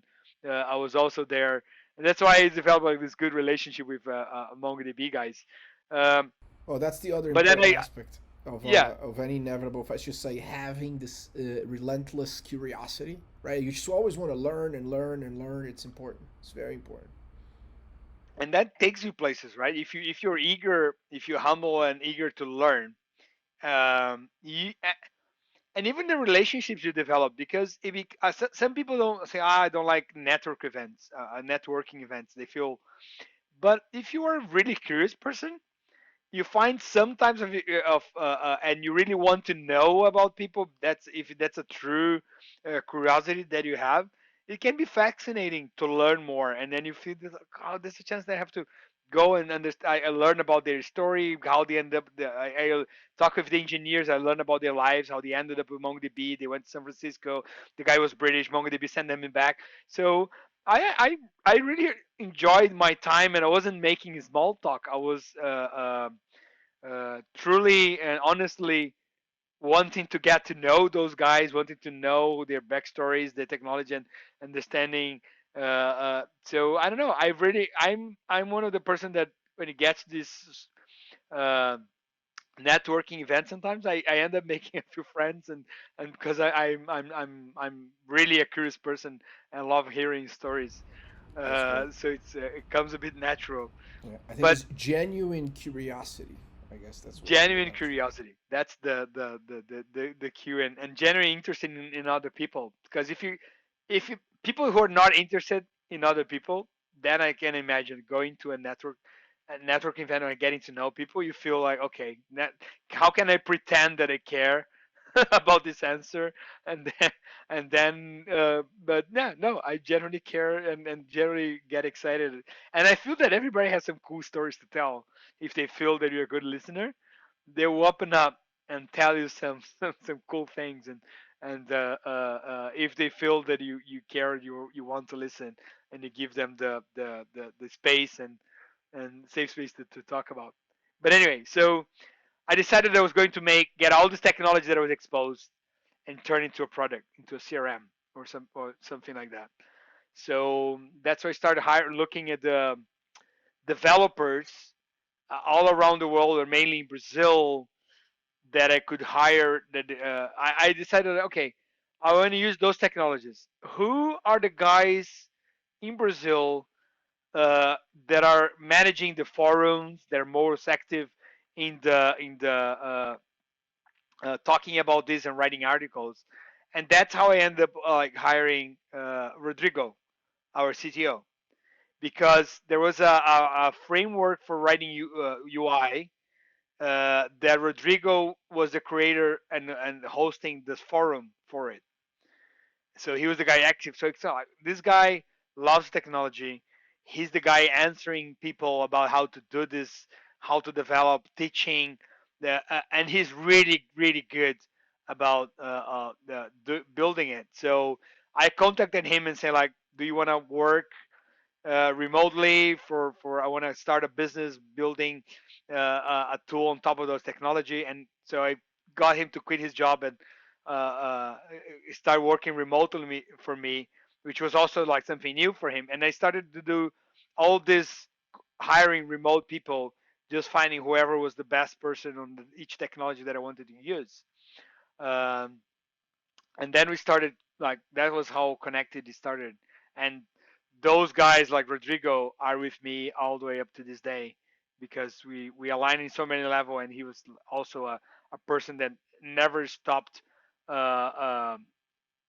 learning and being eager to learn. He introduced me to Meteor. He introduced me to so many technologies that he would try out on his spare time, and just say, oh, look, like this new cool thing that I found out, this new framework, this new technology, and then end up deciding so many decisions on our the story of Konecty and Rocket.Chat was decided because Rodrigo couldn't stop thinking about new technology and understanding how they could use and apply it to solve problems in a new way. Um, so it's that's why I value his curiosity and his eager to keep learning so much. That's great. But Yeah, I think I went into a side path here. But so was Vodafone, did it, was bored of trying to convince people to do stuff, learned a lot of technology when I was in London, decided to use all this technology to solve old problems about how you build enterprise software. Went on to find on the internet who are the best people for each of those tools, build a team, and that's how Konecty was born. That was the result. And during the history of Konecty, a lot of our customers started to ask, what is the best ways for them to communicate with their customers, communicate with their teams, and that's when we decided to build a communication tool. So Rocket.Chat was this communication component of the side project to build a communication tool for Konecty. wonderful. And then, um, because customers, basically the idea was to actually have a chat platform for customers to be able to chat with, like, talk with each other outside of email, or and we were Yeah, all they, frustrated they how wanted email. to have, yeah, they wanted to have that widget on the website, or maybe connect to Facebook. But our understanding was always like, okay, if I'm talking to a customer on the website, but what if they ask me something that I don't know, but I know that a colleague know?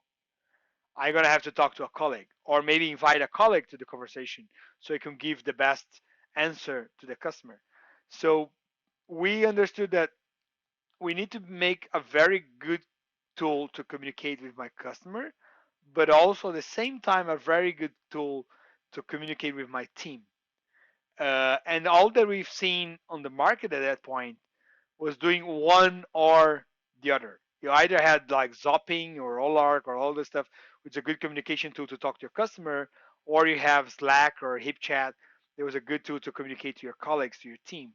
But we always thought like, why those two things cannot be on the same place? Why do I have different tools to talk to different people? And that became the whole value of Rocket.Chat, that you should have one tool for communication and not just keep jumping from different tools to talk to different people. That's great. Well, and such an important problem that I think what fascinated me when how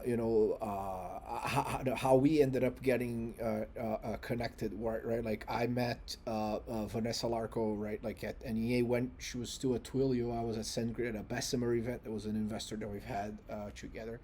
And then and she was like, "Hey, I got this."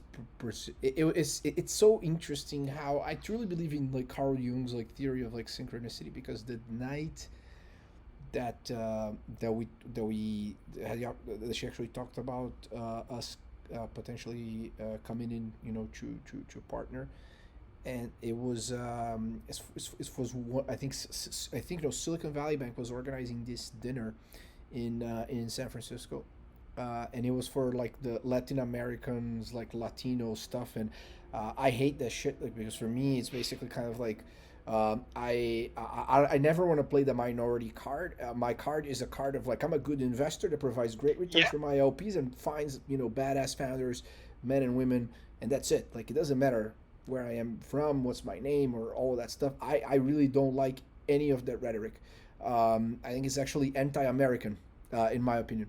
Because of the whole self-reliance that this gorgeous nation has. But I went to the dinner anyway, and then that's how we ended up. Because she grew up in Miami, right? Like daughter of Colombians, and I didn't even know that. But I think what truly connected me with the opportunity of us partnering was this precise pain that I've always felt, having been a part of one of the most successful email companies in the world with SendGrid, and also before that, before the iPhone came out, being a part of Nimbus, which we know was like a chat app built on top of XMPP, and all these limitations across protocols that even when they are open and adopted, the level of innovation that actually ends up happening on the technology is quite low, right? If you look at like email is slow, it's very old, but no Yep. one can we can't get it out because it's like, how are you going to stop using HTTP or DNS or SMTP? You just don't, right?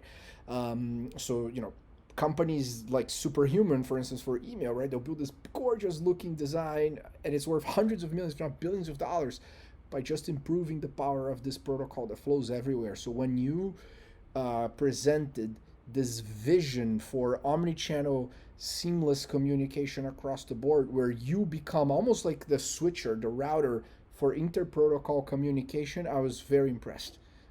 Because I was, it was as if I've been looking for something like this for a long time. And it's almost like when you look back and you look at it, I like ideas that they look obvious once you realize and you get to this point where you understand what you're up to. You're like, God, man, that's so obvious, that's such a needed solution. And I feel like sometimes if I talk to people and tell them, look, on email, you imagine if you were going to send an email to someone at Hotmail, you had to have it on a Hotmail account, and then you want to send someone email to someone in Gmail, you're gonna have to create a Gmail account to send someone to Gmail, and then if someone have a AOL account, you have to create an AOL account to send an email to an AOL account. That would be crazy, right? It's like everybody can agree. It's like, yeah, that would be fucking crazy. That defeats the point. It's like, but why do we accept such a thing for chat, for messaging? Like, why we were convinced that that's okay, that I need a Slack account and a Teams account and a Telegram and a WhatsApp and like and then we were like, yeah, this is fucking crazy. Like, this should not be the world we live in. It's not. This is maybe good for the companies, but it's terrible for the users, right? So everybody agrees that it's a massive problem. But how do you address it? How do you even start to address such a problem? Um and we believe like the only way possible is with an open technology. No single company on their own will be able to build the bridges and make the this shift with a closed product. But that because that is by definition the problem itself. Then all those technologies are closed. And the reason why email is universal because it's an open technology. Then lies the challenge on how there is no one single company behind email. Like no one owns email, or do you don't have a email Inc. right or something like this. But there's a lot of profitable email companies. You've worked in one of the most profitable one, and Microsoft made a lot of money with email. Google with email, like there's so many. So it becomes a harder challenge on how do you create a business that is more of an ecosystem than just trying to sell a solution, That right? yes, How definitely, and definitely. I think that's the challenging part, but it's so much more powerful to build an Yes, ecosystem yes. than trying to just sell a solution.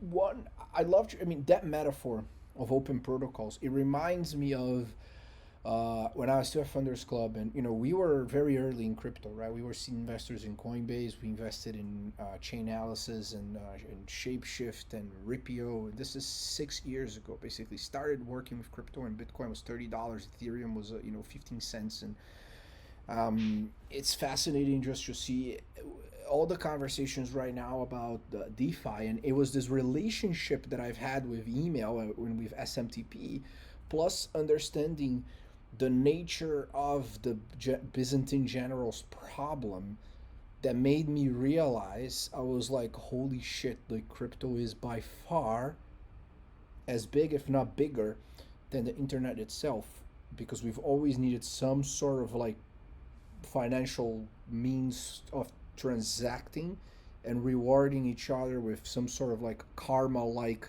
setup. But we all have to believe that money has some sort of value in order for money to work, unless you have this decentralized ledger that is the value that proves that the value exists or a transaction exists in. Um, and you can print more. You can, and I was thinking about that and how that applies, right? Like the decentralization of money or finance, or just basically authentication as a whole, and how can that be applied to messaging, meaning towards what you're talking about with the need of having an open framework. It's the only way for that to actually propel, because no single company can own that. It would be a bug in the system, right? Yeah, it's almost like I like to think that we are on the right side of history. When you look about how things evolve on the internet, they always tend to distribute it to with all the protocols. The whole uh, uh, uh, uh, fundamental characteristic of the internet was about even the protocol, right? The IP is about creating a network that is can find its way and have multiple nodes all connecting to each other, and there's no single point of failure. There's no single gatekeeper.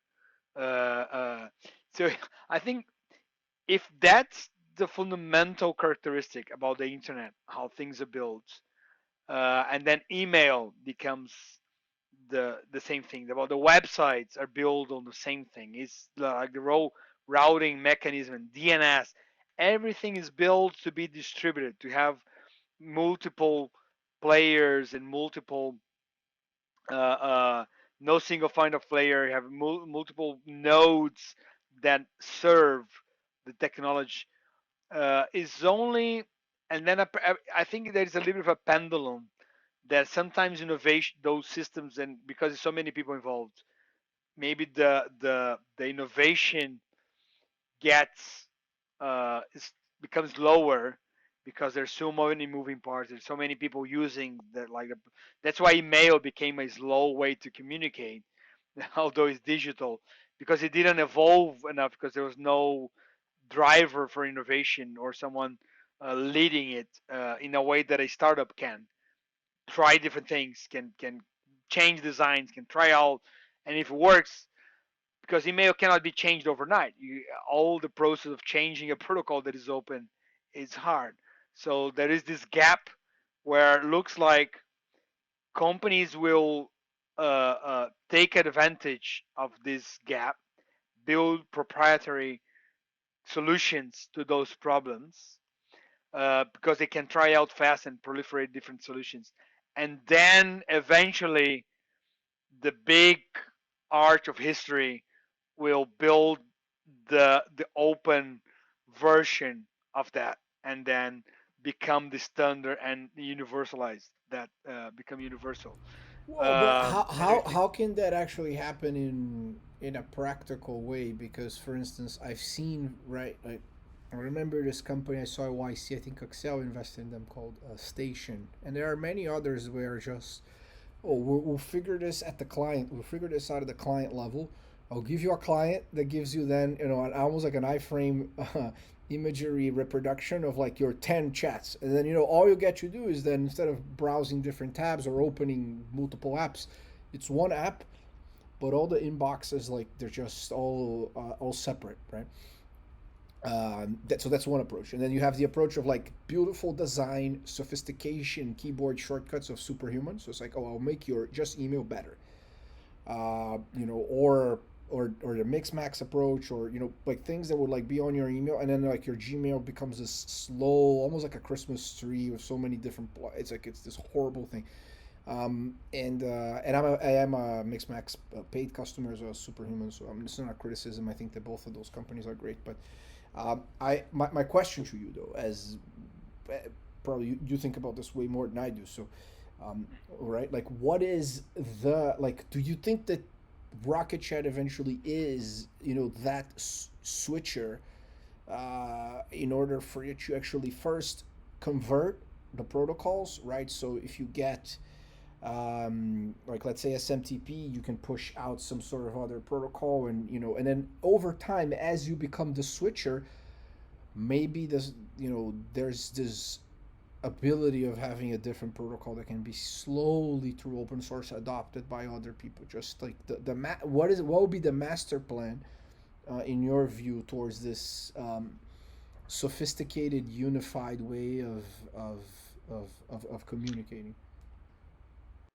and I think you on your question, you described a good portion of what we think is the master plan. Is one, if you solve this only on the client level, you you didn't solve the big part of the problem, which is the decentralization of communication, right? You didn't solve um, how you do discovery of the other users properly, or even bring users together into the same conversation if they're in different platforms. You're just having different tabs. You just improved the UX, but you didn't really solve the real the real issue behind, which is on email I can invite anyone to participate in any conversation. That I don't care if they are on Gmail or Outlook or Apple. Um, so I think that should be the final goal. Obviously, to get there, it's you need a strategy and steps, and getting a server that can talk those different languages and bridge on the server level, and even be this switch, this hub for messaging between different platforms. It's the first step, and building then the protocol where those different servers to talk to each other, which is you look at all the things that SMTP got right, all the things that XMPP got right, and then you try to learn and understand all the things that they got stuck with because they had legacy decisions that didn't allow them to evolve. And this can allow you to write what is the next version of the Federation protocol that allows multiple nodes on the internet to exchange messages in real time and not create spam, or to be people are certain that the message was delivered, that there is a proof of sender and signature. There is maybe we even think can there be a, and then putting blockchain together, there can there be a cost attributed to sending and receiving messages, like we talked about this in some of our brainstorms. Like, imagine if you have to spend some sort of token every time you send a message, and then you receive the token every time you receive that kind of message. So you create an incentive for people to kind of balance the amount of people message that they received and sent. Uh, how much less span maybe you'd get from companies that would just like blast out, or even if they're blast out, then at least you're making some money out of receiving Yeah, their that would email be or whatever. beautiful. A fully authenticated, non-spammy messaging, interconnected omni-channel layer. It's a mouthful, but when 88% of all email in the world is spam, because spam is so cheap, right? All you have to use because Yes. and it's a way for you to. There's no protection layer. If I You email should you, add a layer like economic value on sending an email. Like, okay, even if it's like a couple of cents or something, but the normal human, they'll probably like would even out. So I don't care. Like I would like spend $10 and get $10, and on my day I'll have got into a cash flow neutral. But it would make hard for companies. They would think twice before blasting you if they had to spend 10 cents for each person they want to reach that's right. every time they want to send an email, something like this. Yeah, So, and, uh, and I and also the switching part. Although like kind of like being the ability of like, hey, a customer message you on your website, and you receive a message inside Rocket.Chat that you can respond, and that posts back into a WhatsApp channel because, whatever, that's the best setup that they have, and the fact that you guys can do that is extremely powerful. And it reminds me of a Tim O'Reilly talk that it was very memorable to me when he talked about that oftentimes big technology projects, but I think that this is for anything that changes the course of mankind in a positive way, is that they manage to add more value than what they can capture. And I think that that's the best essence for like open source, right? And yes, it's very true, and that's something that some founders have to come to terms with it, because the initial when you we build an open source company and then you see some people forking your project and then building a SaaS product of your project and start charging, and then and your initial reaction is, fuck, I should have be getting that money. That's my project. That's we built this, right? Or you see large organizations using your product for free, and then you're like, fuck, those guys have money to pay, they should be paying me something. But then you have to come to terms that you're going to be creating a lot more value than you can capture back. Then you realize that the game is a numbers game. Then you think, okay, if I'm only gonna capture a fraction of all the value I create, and that's something that I cannot change, like this conversion from free to paid is always going to be a massive number, because open source. I don't know any open source company, like true open source company, that have the amount of paying users is more than a percent of the amount of all the users they use. If you get MongoDB, how many MongoDB deployments are there compared to the enterprise version of Elasticsearch or WordPress, right? WordPress says that on their crawling they find a close to ten um, percent uh, of the 10, internet, right? 25. They say Oh, 25 on their website. oh, They used to say 25. So yeah, 25% of the internet is. If 25% of the internet was a paying customer, I think WordPress like automatic would have a different valuation right? So it's a game of numbers. Then you realize, okay, I have to actually generate a lot more value than I am actually capturing, because that's sometimes easier than trying to capture more and cannibalize your project or your community. So yes, that quote is very true, and something that every founder of an open source company have to come to terms with it, that you will only capture a fraction of the value you create. So focus on creating a lot of value. That's great. And then how do you do?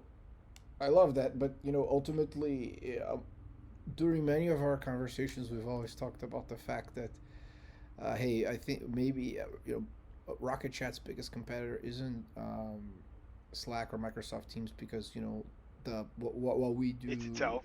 is very different, right? It's private, Yeah. decentralized, full control of the user, far more sophisticated in some ways, and so the biggest competitor is actually the community edition. So how do you draw that bar?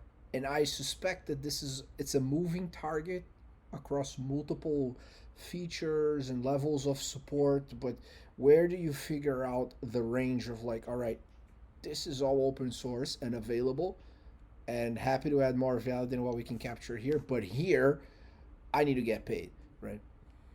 Yeah. So, and again, I talk about GitLab sometimes because I'm highly inspired by them, and I think Sitsi has defined. I've seen him defining very, very well this buyers based licensing, which is you look into a feature, and then you understand who is the person, who is the buyer that this would benefit. Not the user that would benefit, but the buyer. And then you understand maybe having a engagement dashboard that measures how your users are logging in and logging out. That's something that is less useful for the users themselves, but maybe for the manager of an organization, for the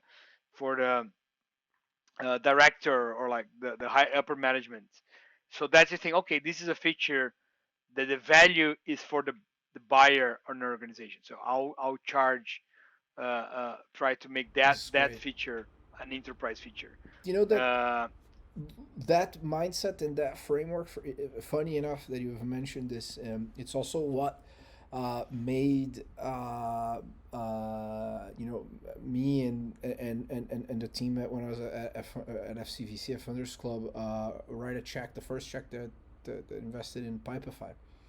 We treated the B2B SaaS product as a consumer product, and we were looking at the cohorts, and all the credit in this particular analysis go to my former manager Jared, that then became the founder CEO of CodeCov, that we ended up investing in. It's always great to just continue to play long term games with long term people, and we were in a meeting, and we were just, all right, you launch on Product Hunt, and you have these, like, 12,000 plus customers that want to use you, but, like, what about the ones that are using you right now, and what happens after 14 days and 30 days and 60 days? And we saw that there was this retention rate on the cohort that was higher than consumer apps, basically, like, but what had to happen within that given organization, so to light that bulb for the manager that you're talking about, is that, oh, we need more than 10 to 15 people in one given organization using Pipefy. And when that happens, the retention is above 70% after 30 days. So it's like, okay, this is worth a lot.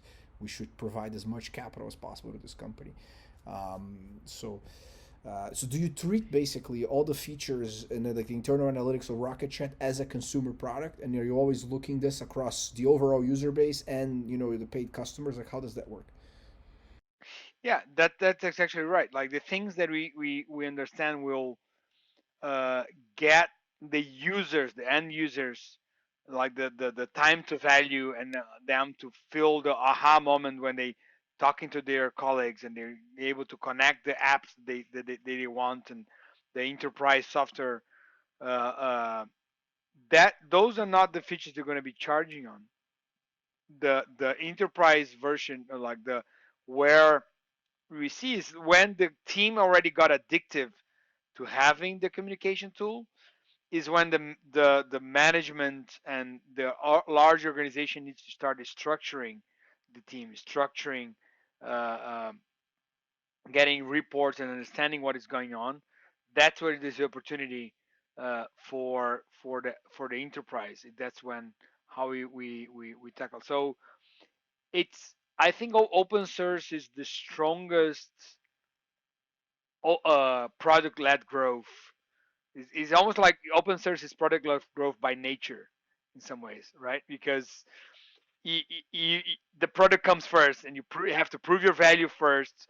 People need to get addicted to your product, and really you show the value, and that's, then you have to find where are the very last components. Then when it gets to the manager, because the manager look like, okay, our operations is now depending on this tool, we're using it for free. What happens if they crash? Like what happened? Or I want to get some information about it, and then they understand, okay, we need to buy the license to be comfortable in relying in this tool. And that's one thing that I thank NEA. It's when they gave me some time to spend with the founders of many of the portfolio open source companies from the portfolio, like Sentry, MuleSoft, Elasticsearch, MongoDB again, and there was always this explanation from those open source companies that even free, like free is not a good price for an enterprise.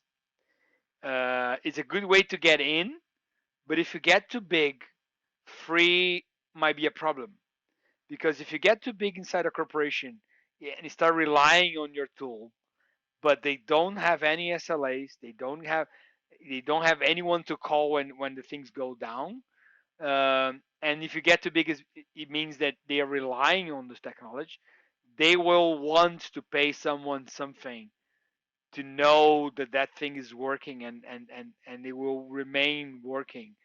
Uh, so you have to mix this uh, enterprise tool that will give them this assurance, will give them the SLAs, will give them the support, with some features that will give them the visibility for things they want to give. They give them the control. So you look at the buyer and you understand, yeah, it's the manager that wants to buy the thing, not the end user. And that's how I think we divide between being a consumer app but having an enterprise side. A consumer app for free, an enterprise app for a license fee. Nice. Well, in your opinion, then it's almost as if you would think that almost every SaaS company should be an open source company. I mean, I can see that you would strongly believing that, right? Uh, Using it as a go to market strategy, but I Well, maybe it's a secret. Shh, don't tell them. um, I think more maybe is I don't like say every enterprise company should be every SaaS company should be a open source company. Everything that is an exaggeration, sometimes you end up digging yourself a hole and proving wrong.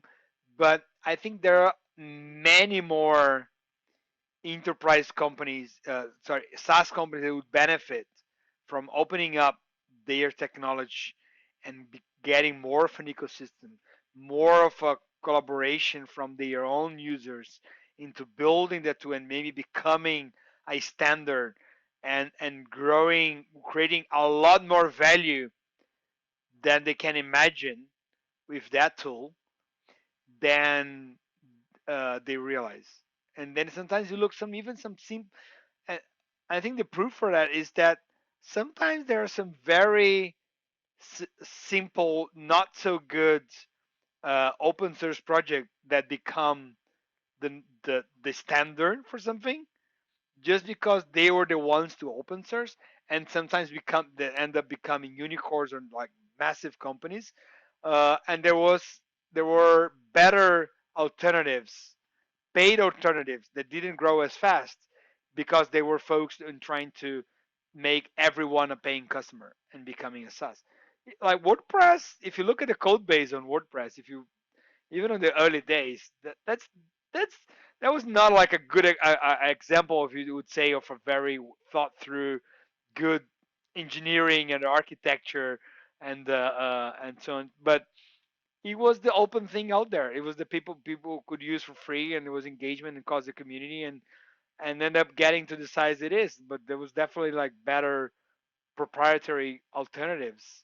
But I think on the long term, the advantage of creating this ecosystem around your product outweighs the short term costs of leaving some money on the table. So it really depends if you come to terms with the fact that you can create a lot more value that you can collect, that you can capture. Yeah. Well, I I think a mean, I few. think Automatic is a great example. Another great example that isn't open source, but creates a big ecosystem around itself and doesn't have the best product is Salesforce. It's Salesforce sucks. I don't know anyone that says, "Oh, it's a delightful, gorgeous software experience." Usually as companies evolve, you get to this point where like everyone needs to kind of buy it. So it's a great stock to own because this is a typical thing. I don't see a good startup saying, "Oh yeah, we're investing in Microsoft Dynamics or we're going to buy the Oracle CRM." No, everyone buys Salesforce, but then it's so complex. You need to hire an ISV to implement it, and then like within the company, you have the Salesforce sheriff, who's gonna make all these decisions towards like what are you going to put within that installation, and then in the end, oftentimes these Salesforce installations they look like a horrible looking Christmas tree that has all these weird integrations with all the shit that you've been buying for your sales team, and it's a clunky, complex thing. But there isn't an alternative out there, and it's because they've built this partnership ecosystem with Apex, their proprietary language. So I think Salesforce is a closed source example of Yeah, the same premise that you're talking about. And you know, anyway. there was always a benchmark when I was creating Konecty. Salesforce was obviously the benchmark on how to create an ecosystem or a language that would allow you to uh, uh, customize or create custom functionality on the top of a product. So I'm a believer that the end goal, uh, better than creating just a solution, is to create a platform. Then other people can create different solutions on top, and that's what Rocket.Chat is the target is much more to create the platform for people. There's so many different problems to solve with communication, slightly different use cases, different ways to organize the people that are talking and who is talking to who and how the channel works. And we have customers that are running online events. It's a completely different flow of who can talk to who and where and how they can reach each other. Then we have customers running servers for first responders on in US, like the Department of Homeland Security, and having police departments and fire departments and then different municipalities working together, and then they have a Rocket.Chat so they can talk. It's a totally different flow of information and channels, and we Rocket.Chat as a company would never be able to think about all those different verticals of what is the flow and how they work and what is the rules, who can talk to who. And but if we build a good platform that is flexible enough that people can build all those use cases for communication on top of it, we can be the platform. We can charge for the engine, for the scalability, for the like, all these other things on that is on the lower layer. Then people can build a very efficient tool for different problems. That's why I love the platform building stuff, and that's I think is the end game for us. I want to switch gears to our last large, I guess, topic, and then wrap up with the usual rapid fire that we do. But I think that first time that we partner, it was in a seed extension, and now you've raised a pretty substantial Series A, where we were speaking almost daily for a long time about it. But it was I think it was one of the most beautiful outcomes. There were multiple competing term sheets from incredible firms at the same time, wanting to lead the Series A. And what have you learned in terms of actually raising capital? Because you were you've earned the right by the sheer value of your brilliance and your competence by having someone like Harry in your life offering you a term sheet over lunch with a napkin. And then we connected, and then there was this whole other round, and NEA came in again, and so forth.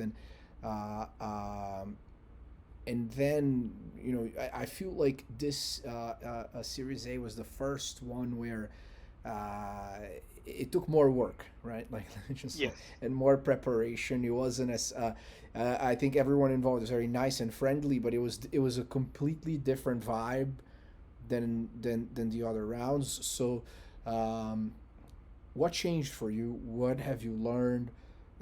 Going from pre-seed to Series A, and not just any Series A, raising the total round size was at the end was 18 million, or what was the total round size? Was 19 million.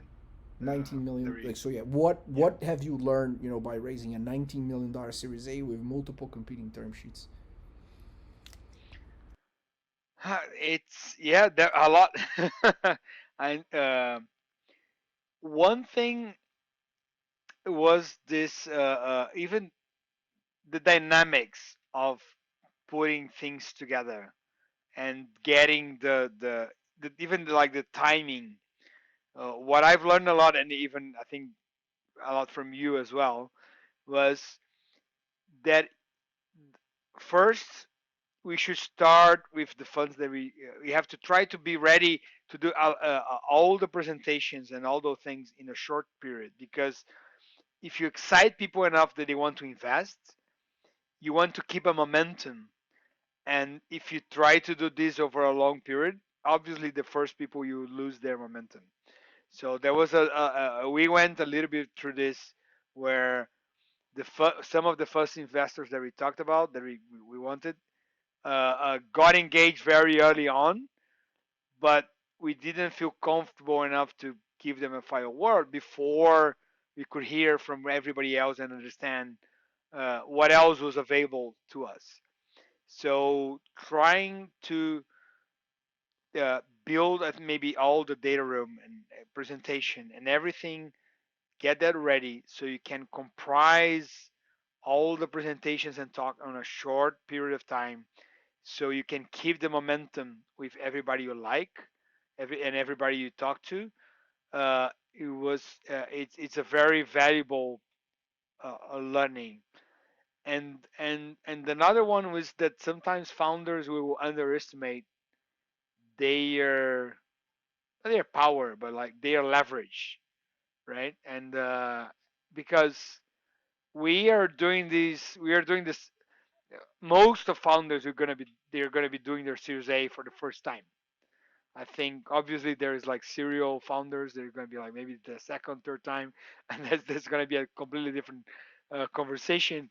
But most founders are going to they're the first time they're going through this process, so we overweight like the importance of like everything, and then we hear everything as at face value, right? Like you say that something's important for the VC, I need to get this. This is my number. This is my that, and I don't know if maybe for me it was hard to distinct what is negotiation tactics to what is sometimes real or honest restrictions, right? So it's that's a challenge, and I found that more often than not, VCs have done maybe like 10, 20, hundreds of Series A's conversations.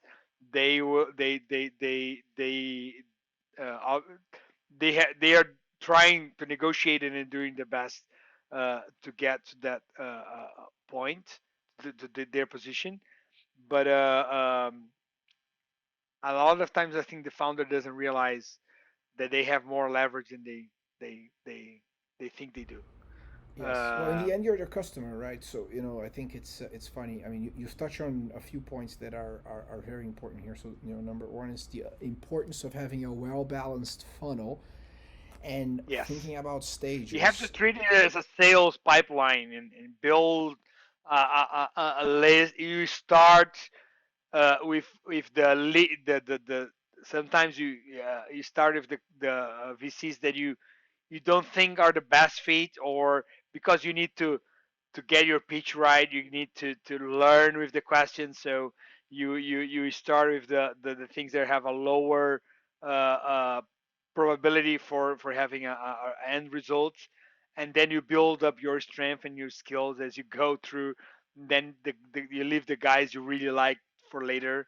But if you cannot open a big gap because all the no's also have a, I don't know. You obviously, if you do it properly and you have a big list, you're gonna receive more no's than yes, right? If you have, even if you have 100, if you get a 20 term sheets out of 100, I think it's already a big win. But you received 80 no's, and you have to be mentally prepared to understand it's nothing personal, and you will have to learn from those no's. So you make the no's on the beginning, so you're ready for the yes, but also in a way that uh, you don't Don't go lose crazy trust. with the no's. Yeah, you don't lose trust, and then start.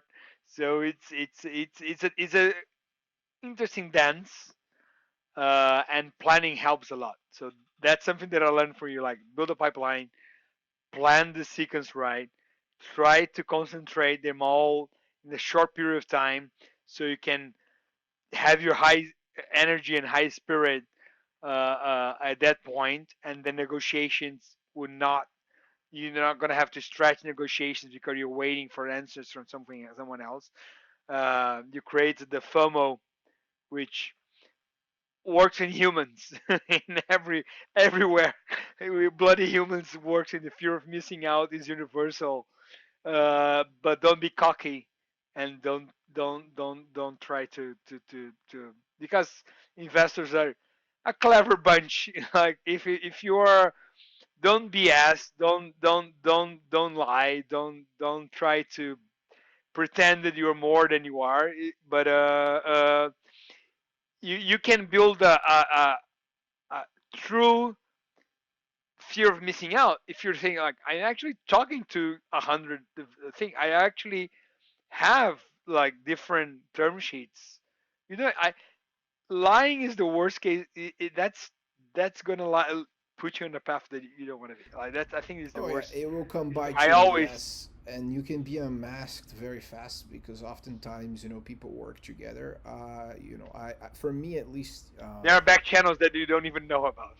Oh yeah, exactly. Back channel. Everyone back channels with everyone, and having raised money at at my previous firm at 1VC, I was the number one fundraiser for the fund, and now with Atman, with everything we've been raising so far, it's fascinating because you just come of a place of more maturity and fortitude and discipline. You're also very comfortable with rejection. You also, ultimately, there are types of investors that now. You understand that it's not personal, right? The Oh, rejection yeah. I is mean, not even an opinion about your success. It's just maybe there are things that is not a match, and that's okay.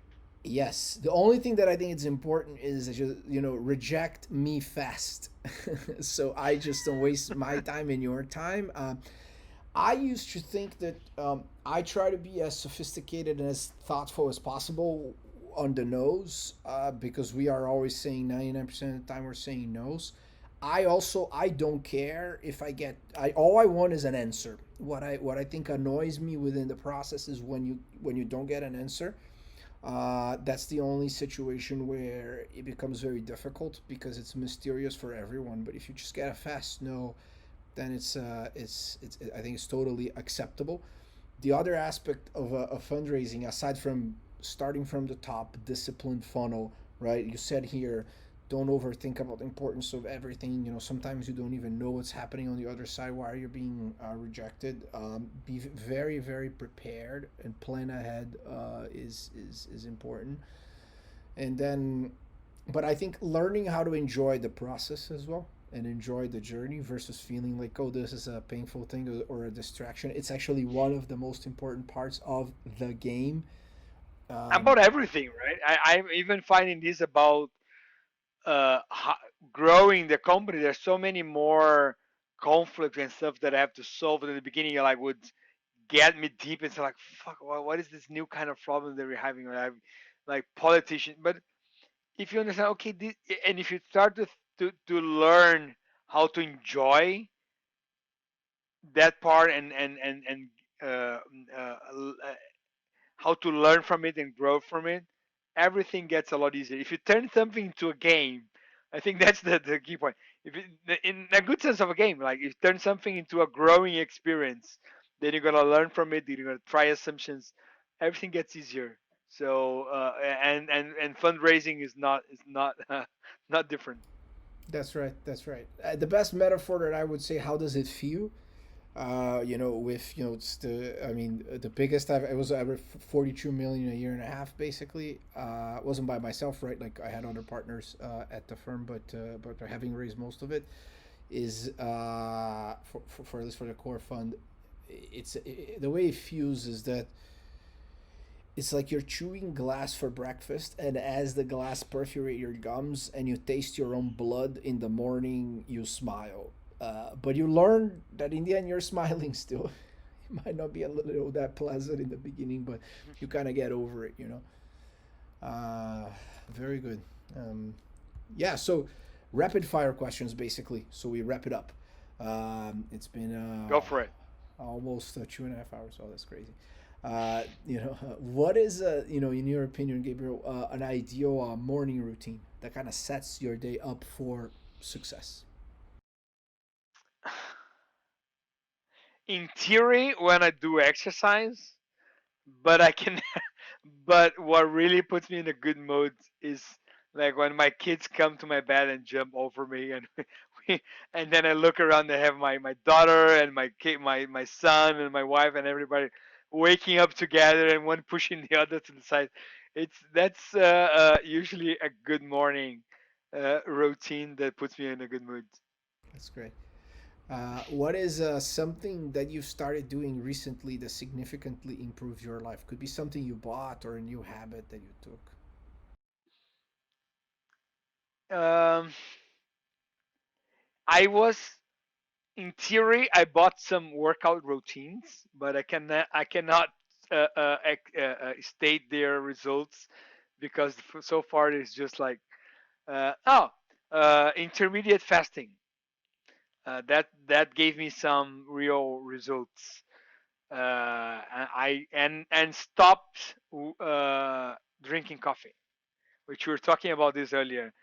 But Yes. I always feel there was a coffee would dictate my routine, might dictate a lot. Like, and I have to have a coffee when I wake up, and then half an hour later, I have to have a second coffee to keep me awake. And it's like fuck, I have to do everything has revolve around having a coffee around.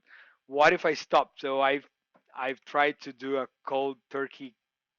That's how you say, right? Cold Yep. turkey. Cold turkey. Yeah, cold turkey. Uh, and it was hard for the first quarter, but now I just don't have this need to have a coffee in the morning anymore, and that's I don't miss it. I like tea. I finally became a true British. Amazing. I hope one day to be as evolved as you. I continue to be highly dependable on caffeine stimulation one day. Uh, but what's your biggest fear? Biggest fear, uh, it's a new one after becoming a parent, is not being able to care for your kids, because you get to a point where you know that you'll be okay. You're gonna you can survive with almost nothing, and I don't know. But when you have other people that depend on you, I think that's becomes your biggest fear, to make sure that they will be to provide for them. I think most parents would get to this point. I know that my wife also has also the first thing is you care for your kids more than anything else in the world. Uh, so this is a traditional Peter Thiel question, basically. If there's something that you think that's true that most people don't agree with you. One thing that I think is true to most,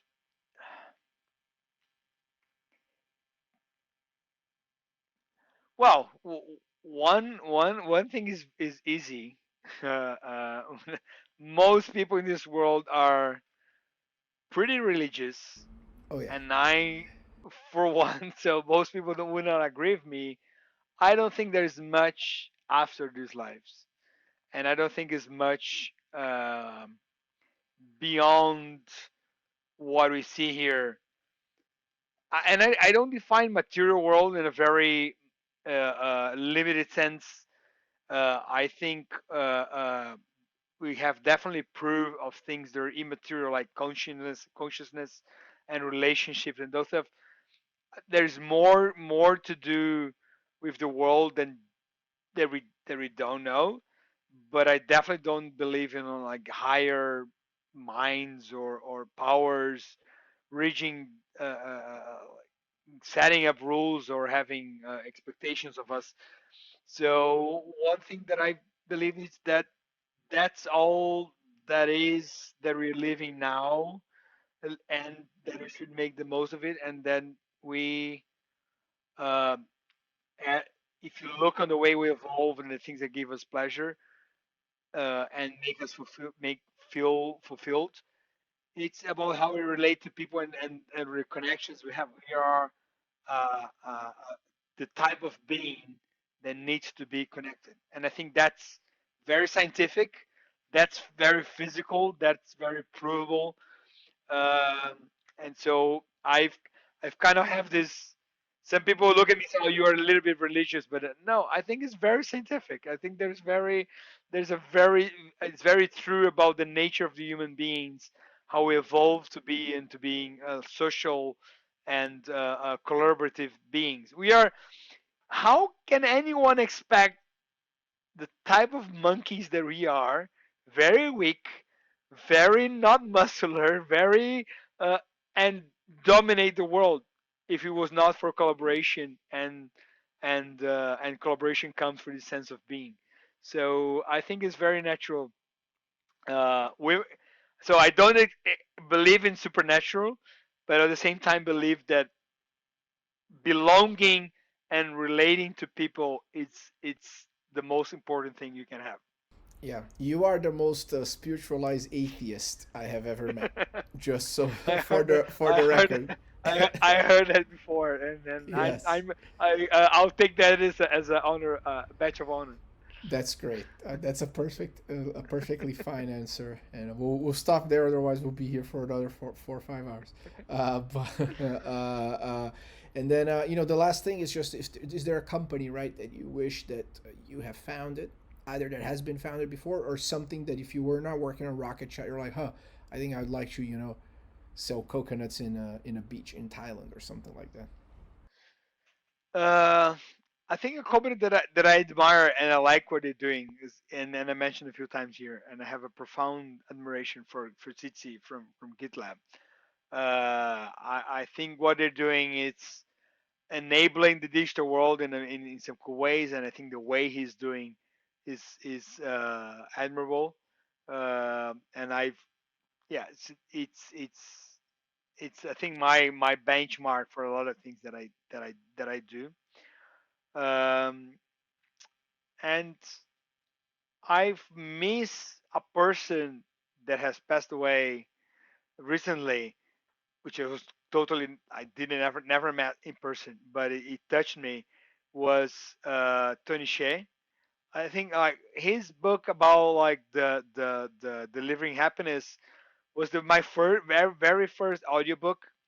I felt some ways a connection with him because I believe like, a lot of things that he was talking about, and really felt he was on to something. But never met the guy, and but I felt that it shaped the way I look into things about reading his books and put me on a path that is also took me here. That's great. Yeah, that book also, it was one of the first business books I read as well, and it really it transformed the way I think. I even called the Zappos support way before the Amazon acquired him, Just to check if just to that was check. Yeah, I for was like, can you you still tried to fucking order a write? pizza. No one cares. And no, I did. I did. I was like, hey, can I actually order a pizza?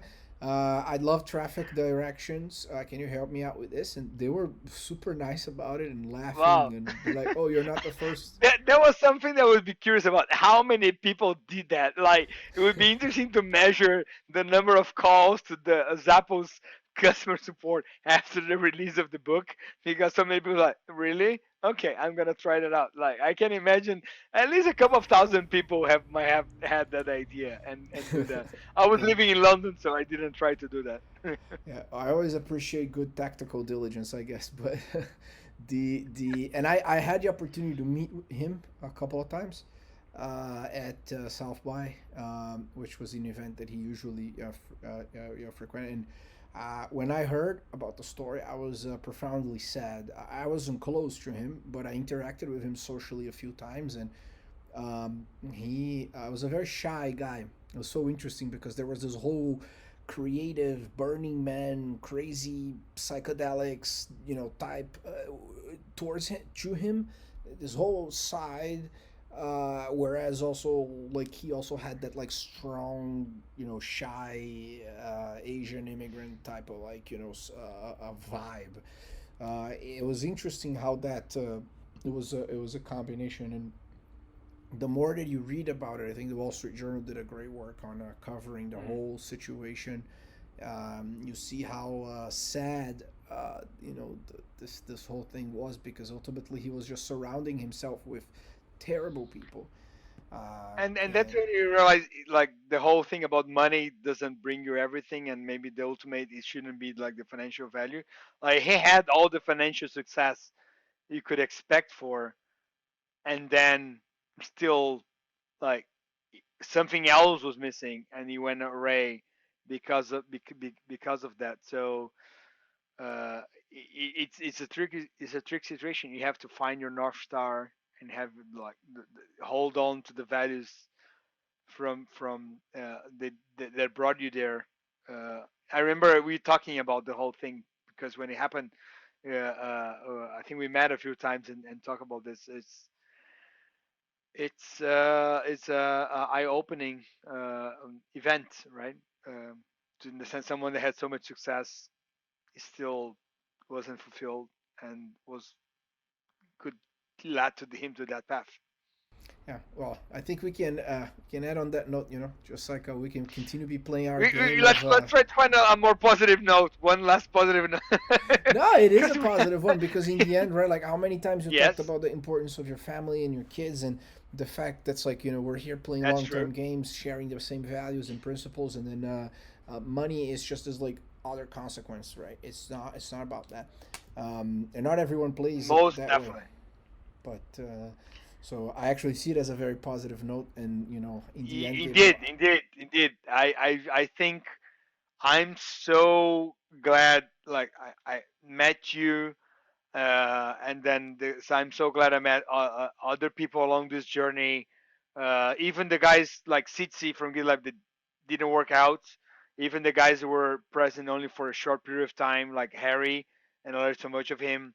With like people who are now on the long term, like with Vanessa, you, Caio, and people who are now joining the team, like Dylan, like on the board, and some people on the team. Like it's it's such an incredible journey, and I think there was a conversation that Monashis allowed us to have with Steve Wozniak from obviously from Apple, uh, and then he said something during the conversation with the founders, and he said, "There's nothing more."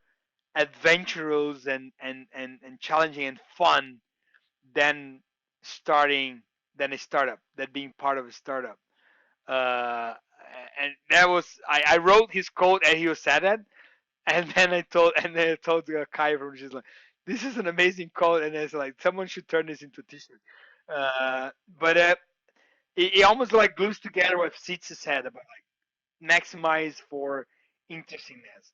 It glues together the fact that the vision that I have. I can see so many parallels between being a parent and people, my kids following my examples and not what I tell them to do. They just do what I do. Uh, and when I start up, it's the same thing. It's such an opportunity to grow because you're gonna have a mirror hold to yourself all the time, but from everyone that works for you, right? They're not going to do it to tell them to do it. They're going to copy your behavior. They're going to understand that because that's what human beings do. That's the kind of monkey that we are. We are a social monkey that copies behavior and tries to conform, be part of something, and they will adapt to it. So maybe that's a summary of everything on the end. Find purpose, lead by example, and have fun along the way. That's all that are the things that matter. Beautiful. Talk about ending on a positive note. Gabriel, thank you for being a part of the Inevitable podcast. As always, It was a pleasure. a pleasure being here with you. Obrigado. Obrigado. Thank you so much. All right. All right, this is a wrap. What a wonderful conversation we had today with Gabriel. It was very inspiring and illuminating in many ways. I hope that you also got some of the phenomenal insights that I managed to get from it, specifically also when it comes to self-reliance, determination, and what makes a founder unique and successful during their journey. Pleasure to be recording this from this gorgeous sunset here in Northern California, right by Muir Woods, and which is one of my favorite places on earth. Hope to see you soon in the next Inevitable episode. You can always find us on iTunes, Spotify, and everywhere else that you get your podcasts. Thank you for listening.